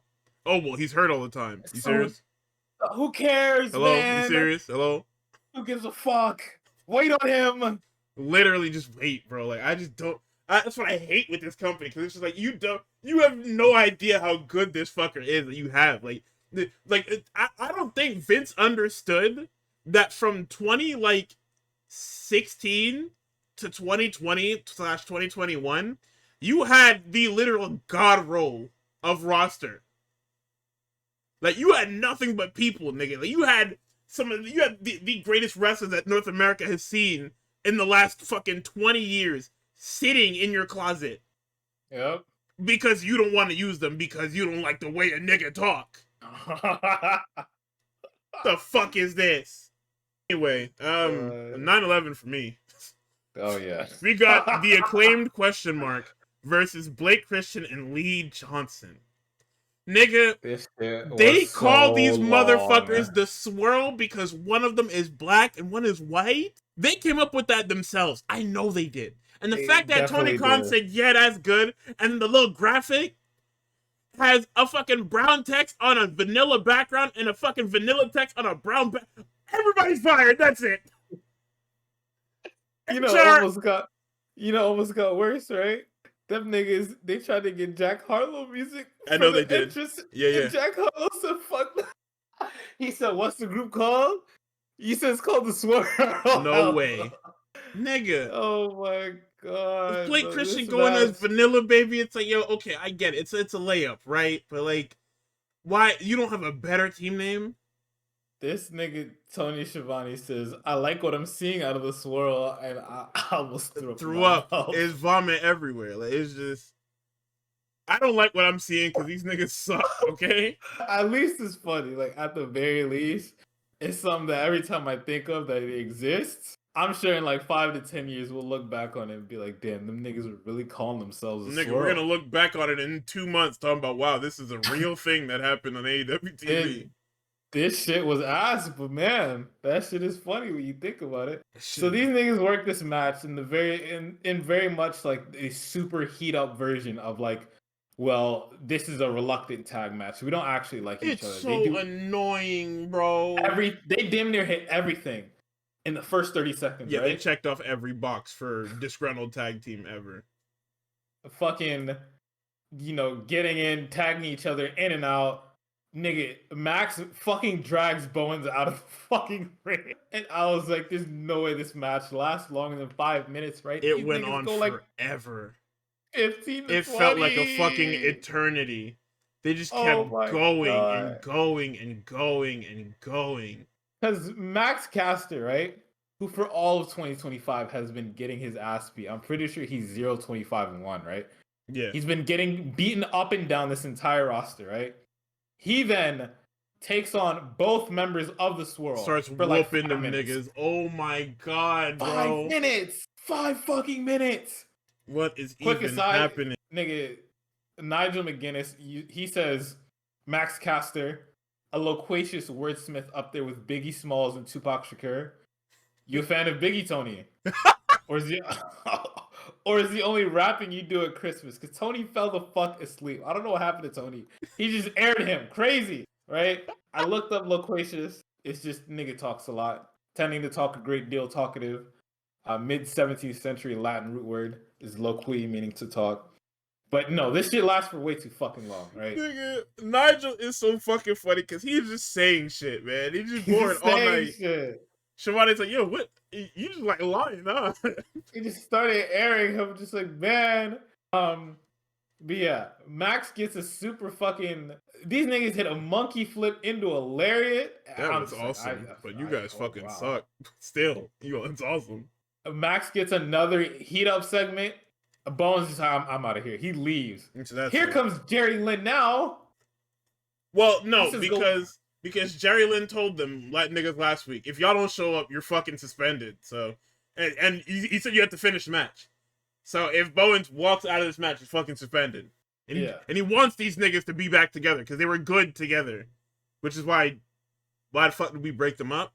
But hey, Tony Khan, master. I think there might have been. I don't know if that's like them niggas just wanted to like try a singles run each.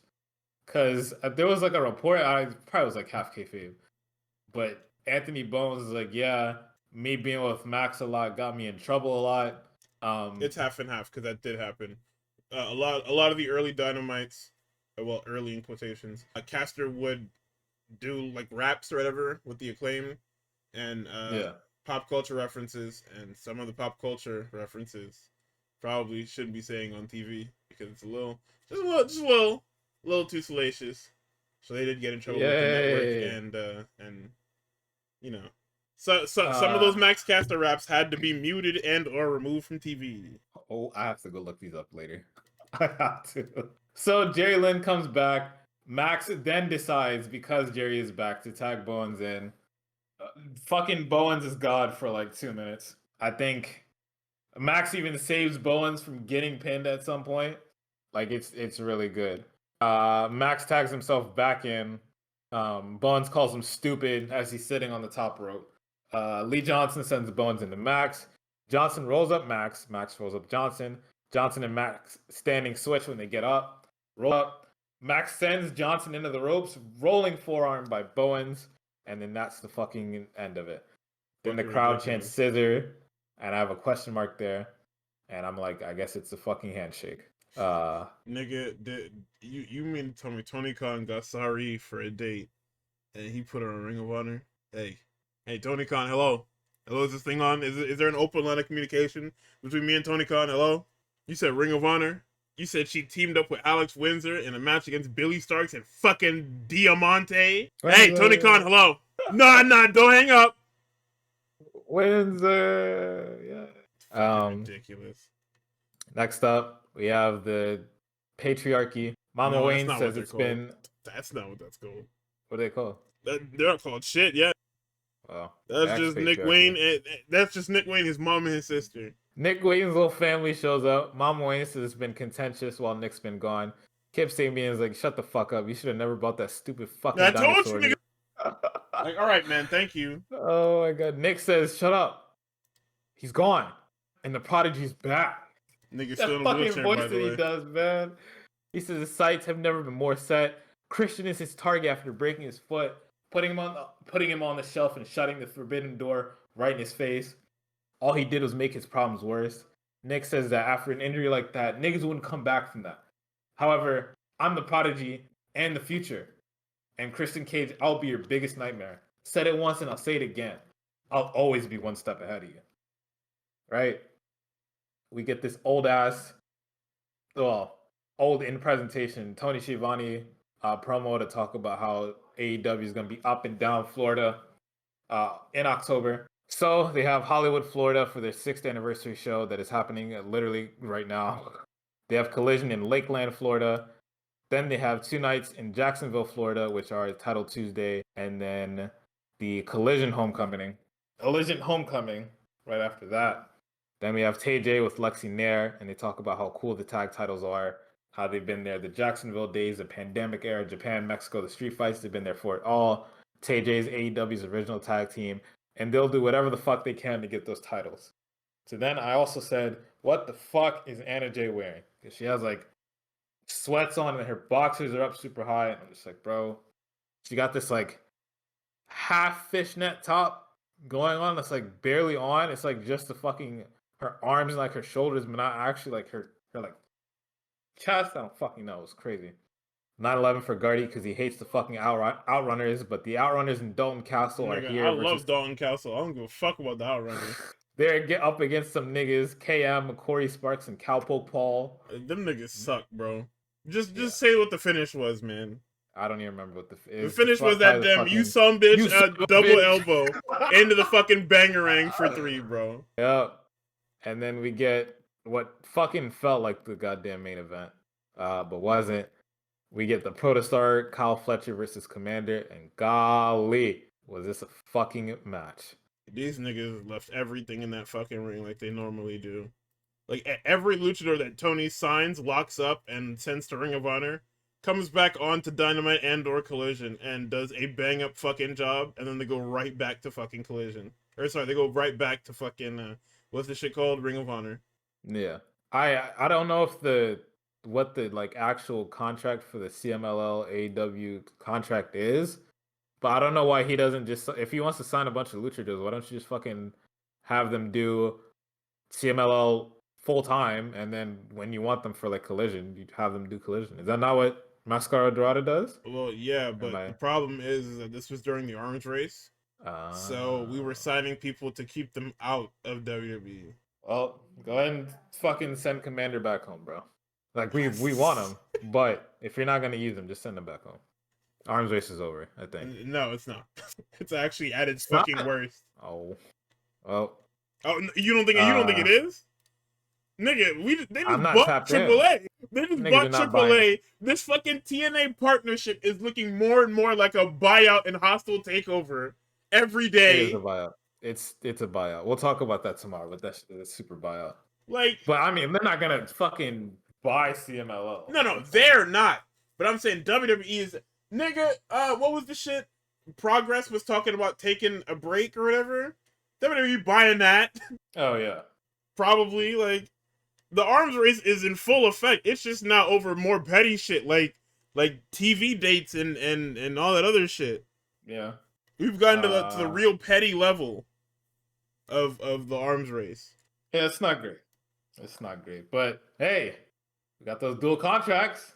You can't see my finger guns, but I'm doing finger guns. Yeah. So anyways, let's see. Fletcher chops Commander, attempts scoop slamming him, but Commander then reverses that into a deep arm drag off the ropes. Tijeras, then Commander is now on offense after starting off on the back foot. Commander tries to shush the crowd, kind of like how I saw from Mystico when at that fucking Pikachu show. until Commander killed himself. And yeah, because it's West Virginia and they're not going for that.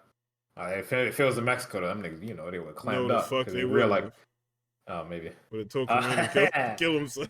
Commander grabs Fletcher's hand, then goes on the top rope for that shit that Ray Phoenix does. I think it's called the Ace of Space. Hurricane Rana off the top rope. Unless that's just what they call Commander. I think it might just be the Ace of Space. What else? Let's see. Commander falls off the top rope to try and Tijeras Fletcher. Fletcher catches him. Let's see. Then Fletcher tries to send him into the barricade, but Commander hits him with an arm drag into the fucking barricade. Let's see. Commander gets onto the barricade, then tries to running Hurricane Rana him, but then he finally gets caught and gets hit with 2 fucking apron bombs. That nigga fucking flexes on those goddamn steps. That's when the fucking 9/11 for AEW Discourse happens. Fletcher Irish strips Commander into the barricade, beats him down. Then Fletcher points at himself, then Commander. The crowd cheers for him and doesn't cheer for Commander. Everybody's like, oh my god, how come all the heels nowadays have to be cool? Why can't we just have fucking evil, stupid fucking heels? And it's just like, They are evil. It's just people are adults now, bro. Yeah. The only way that Fletcher would be able to buy back heat is by going for Commander's mask at that point. Like, everything else that Fletcher does is evil as fuck. Like, he really hasn't changed presentation over the years. It's just people like him because he's a good fucking wrestler. And I think also with Fletcher pointing at himself than Commander, it's fucking West Virginia, man. They probably just like him more than Commander. And many such cases that a place like Nigga, that they haven't seen Commander in 11 years. He wrestles on the Ring of Honor. Yeah. And many such cases that they'd like the white man over the Mexican man. So what the fuck, man? Commander is not a real character on the show. He wrestles on Ring of... This is what I keep telling people about Ring of Honor. Nobody watches it. Yeah. Also, I need you to look at this fucking GIF. You need to click this. This looks insane. Because this is not spread up. What? This is no way this isn't. Oh, nigga, this is crazy, man. That's insane, bro. What the hell is happening here? But yeah, I mean, this was it. Like I said, every time the Luchadors come back from the pit of fucking Ring of Honor hell, they show you why they got signed in the first place, and then they go right back to the pit of hell because they're getting paid a ton of money. Yeah. Fletcher goes for a brainbuster, gets kicked up by Commander. Commander goes for Hurricane Rana, gets put in a tombstone position, gets out of the tombstone position, then finally gets that Rana off on Fletcher, off the apron, onto the floor. Cameraman was like a fucking a centimeter away from getting bicycle kicked by fucking Kyle Fletcher. That shit was crazy. Yes, sir. Oh my god. Let's see. Commander hits springboard moonsault, goes to the top rope for another moonsault, but Fletcher ducks out. Commander runs on top of the ropes to the other corner. Fletcher runs inside of the ring. Commander drops, then springboard Mexican destroys him, and my jaw fucking dropped to the goddamn floor. I do not do this spot justice. You have to see it. You have to see it. It's literally a spot where it's the epitome of you're nowhere safe. Once the bell rings, nowhere safe. He Yeah. actually hunts that nigga down. Oh my fucking god. Commander goes to the top turnbuckle again for a 451 splash. Somebody called it that on commentary. Kyle's still alive somehow. Commander goes to the top turnbuckle again for another moonsault. Fletcher gets his feet up, throws him into the turnbuckle, kicks him, then hits him with that fucking proto brainbuster for 3. And that's the fucking match. Post game, we get Kyle in the back, sweaty as fuck. Says, "Hey, rest up, hologram. I'll whoop on you when you get back, bitch ass nigga." That's it. Brother, almost immediately they show this fucking Orange Cassidy graphic. For Wednesday? Yes. Oh yeah. Like, he says, I'm gonna need a new challenger, and after he says that, immediate Orange Cassidy, Kyle Fletcher TNT Championship, Dynamite 6. So then we've entered the bullshit of this show. This is what I keep talking about, where like the pacing for these fucking collisions are all fucked up because these two matches did not need to be at the back of this fucking show. That was crazy, by the way. But I'll just speed through them really quick. It's Big Bill and Brian Keith against Kingston and Hook. As Kingston and Hook come out, Hook takes the mic from Eddie Kingston and says, "Hey, I asked Tony Khan, and he said that tonight's a tornado tag match." And everybody says, "What the fuck?" And the bell rings. Like, Brian Keith is like, "Nigga, what? What the fuck does that mean?" So, I mean, I said it's kind of fucked up that you kind of just said that and sprung it on them last second, and that was... They just brawl all over the place. Like, it's 4 guys that don't really do much. All they do is fight. Except for Big Bill. Big Bill is, like, a power guy. But everybody else is, like, scrappy brawler. So they brawl all over the place, and then Hook locks in the Red Realm onto Keith for the fall. Yep. And backstage, Bang Bang Gang is still down a guy because Jay White is in hell, and I am in hell as well. He says that they need help, so they call on an old friend. They called on former Bullet Club member and new signee Ace Austin, and I cheered because I'm like, "Oh, hey, look who's safe from Ring of Honor Purgatory for another 6 weeks." So that they signed him. He had a good match with Ricochet. Never again. Fucking hell, straight to hell. I told you this shit was gonna happen, bro. It always happens. You sign him. You tell me he's good. I know he's good, and then he disappears because you don't want to focus on him. You have a trios division, and you can't do anything with it because Shibata is hurt. I feel like you should just force the ops to field somebody and then have them lose, and then we keep it moving.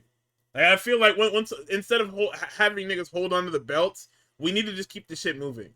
Or better yet, defend the trios titles in a tag match. Yeah.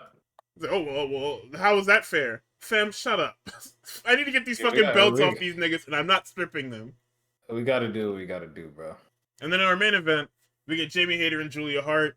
This is like a return match from like a year and a half ago, or like 2 years or whatever. It's foregone conclusion. Jamie Hayter just beats the shit out of her. Hayter raid for 3. We got a post-match attack. Aminata comes for the save. Tekla is out there with the triangle, and then Jamie Hayter basically announces blood and guts. Pops, and I'm just like, we do this shit every year now. That's what this is. This is Survivor Series. It's a new Survivor Series, just like Anarchy in the Arena. At this point, yeah. Oh man. And that was the week in wrestling. Pretty good. SmackDown was a lot funnier than I thought it would be. SmackDown is funny. SmackDown was good only because of the fucking stupid ass context of Booker T not wanting to be there. Yeah, that was also a crazy boost. I don't know if that's gonna. It was definitely not because they're not in Orlando, but and then I don't know the open challenge, which is fucking awesome. I hope that whoever back there is in charge of SmackDown has been like reading online that we very much enjoy having Booker and Vic Joseph on that shit. I don't know. I fuck with Booker. I just don't fuck with him, Michael Cole. And Vic Joseph is just good, like period. So hey, if they ever want to just let, you think Road Dogg reads? No, he can't read. That's what we have. That's what we have interns for. You're supposed to scour this shit, and they don't want to make him mad. So how you think? Well, I guess maybe it's the Raw interns, but how you think the social media admin knows to fucking use Rio as a fucking team name? Because it's probably the same nigga. Well, then whoever that fucking admin is, go fucking read the SmackDown comments and relay that to Road Dogg. Bitch ass nigga. We want to keep Raw as the flagship show. That SmackDown shit is done with. Unfortunately. Fucking ridiculous. Honestly, I think you need to go back to brand warfare eventually. Because you're seeing this shit with NXT and TNA. Damn, imagine how cool that shit would have been with fucking SmackDown or Raw. Even though you guys did that already. But imagine doing it again and it not be dog Nigga, they shit. did it as a yearly pay per view. Yeah, well, imagine if you went back to doing that shit. No, that would require SmackDown and Raw to be distinct brands, and they're not. At all. It's the Brand same warfare show. isn't going to give. It's just we clearly care about one show over the other. It's not about giving Nick Aldis a personality, okay? That's not what it's about. Yo, what was with Although your man's that- in his 30 FPS webcam or like 25 FPS webcam? Pierce said, hey, you know, just announcing the matches with the graphics don't get the people going, all right? You see what I do with the videos? Try doing that. And that nigga took it as a cue to like record that shit in his study or whatever. No, Nick, you gotta step outside, bro. People like seeing the sunshine. All right, I understand you're British, you're not used to sunshine, but we don't have rain every day over here. Wherever the fuck that nigga has in the week, right? I don't know. I don't fucking know. But yeah, it probably was just like WWE is like, oh, people are really respond to fucking Adam Pearce announcing what's going to be on the fucking show ahead of time. Yeah, I mean, why wouldn't I be excited to know that my wrestling show has wrestling matches on it, nigga? But this is what bothers me about this company, because like, look what you realized works. God forbid if you tell people what's gonna be on the fucking show before the show starts, they'll tune in. But then the issue with that is too that like, even if Nick announces the matches segments, I don't give a fuck. It sucks. Oh my god, the show. Nope, never mind. Forget it. The Green Administration against somebody. Cool. The McIntyre SmackDown is just Hall. a weak show in terms of booking. Like it's so far. Like Raw doesn't even do anything special. It's just that because there has been a little bit of care put into these Raw storylines, people care more. Also, the bigger stars are there. Everybody on SmackDown is a fucking loser, except for Cody Rhodes and Randy Orton. And the issue too is that like the idea that like, all right, we can just inject SmackDown with like every NXT talent ever is just that like you're gonna run into the problem of repeating those same fucking NXT stories. Whereas on Raw, I feel like that. Yeah, because it's other shit to do. Like it's like they're booking Raw. Like that's what it is. Yeah. They're actually booking Raw. SmackDown does not get booked. SmackDown ends up on a fucking tape loop of what's been happening for the last 3 weeks. Perfect example. Like what was different on this show? I got this stupid ass fucking Damian Priest and Aleister Black shit again. I got this Kit Wilson shit again. I got Charlotte and fucking Alexa in a segment again. Yay, Zarka. Drew McIntyre again. Solo Sikoa again. And it's the exact same promos, bro. It's the exact same segments. Booked the same way, week to week to week to week. Because what happened? Solo came up last week and said, I'm by myself. You was my loyal man. And it's fucking Tungalo. This JC Mateo, nigga, walk in the room. Dude, I swear to God, if next week he does the fucking intro for Hikuleo, I need to write a letter. Let me in. I forgot that Fraxium got called up. I forgot that happened. Yeah, because like I said, they killed fucking Elton Prince, and then niggas said, all right, hey. Niggas got put in timeout. Niggas got put in big timeout for killing Elton Prince, man. Oh, can you put Nathan Frazier on timeout and let Axiom wrestle? What? Okay, what happened with Nathan Frazier? What is going on? What? I mean, no, but like, I don't have any problems with that nigga because, you know, he said that shit about fucking Charlie Kirk, and it's just like that's every. Okay, all right, hey, so, this has been Real Graps episode 38. Axiom was fine. I don't have anything against him, but it's just like, you know, if you're gonna get in trouble for that, and then also killing, what's the nigga's name? What, Kit Wilson or Ellen Prince? Alan Prince, yeah. If you're gonna get in trouble for killing Alan Prince, don't bring Axiom down with you, bro. Axiom didn't even do nothing. It's like one of like, I guess there's not many lucha. Well, is Dragon Lee getting time? I don't even think Dragon Lee's getting time anymore. Kinda. Oh yeah. He was teaming with AJ on Raw this week. I mean, I guess he's back up. Nigga. Ray Phoenix clawed himself up from the depths. Kevin Knight versus a member of FTR, nigga. If it's Stokely, I'm gonna be so fucking mad. Nigga, please let it be fucking Wheeler. FTR? Cash Wheeler? Oh shit, yeah, that is a guy. Oh, you right. I forgot that guy's last name. I don't know why I fucking shortened it to Wheeler. Like Wheeler isn't also right there. What the fuck? But yeah, I mean that's Graps. I don't have shit else to say. My bad. I keep bringing up that nigga. I shall not be named, but it's okay. He's burning in hell, so don't need to worry about it. All right, man. We will be back tomorrow. We went super long on this one, but I'm sure that there will be nothing to talk about tomorrow except for NXT. So we'll be better. It was Yeah, also a pay per halfway through view, this, and the Jasmine Nix breakdown took a lot of our fucking time it took a lot of time. because I just couldn't let it go because it stopped adding up for me. It's fucking silly, man. Silly and it's dumb. But So we will see you guys. I almost said next week. We'll see you guys tomorrow for night 2. I'm gonna talk about that fucking Stardom show because the co-main and the main were actually really fucking good. And I love Stardom. I just wish I had more time to watch shit and I had money to watch shit because I want to watch the shits live and within a reasonable time frame. And we do not pirate Stardom. It's not happening. I'm not doing it. Marigold I might because fuck that nigga. But hey, this has been Guardy. This has been Tux. Like I said, Real Graps issue 38. We will see y'all tomorrow. Have a good day, night, whatever it is, and Godspeed.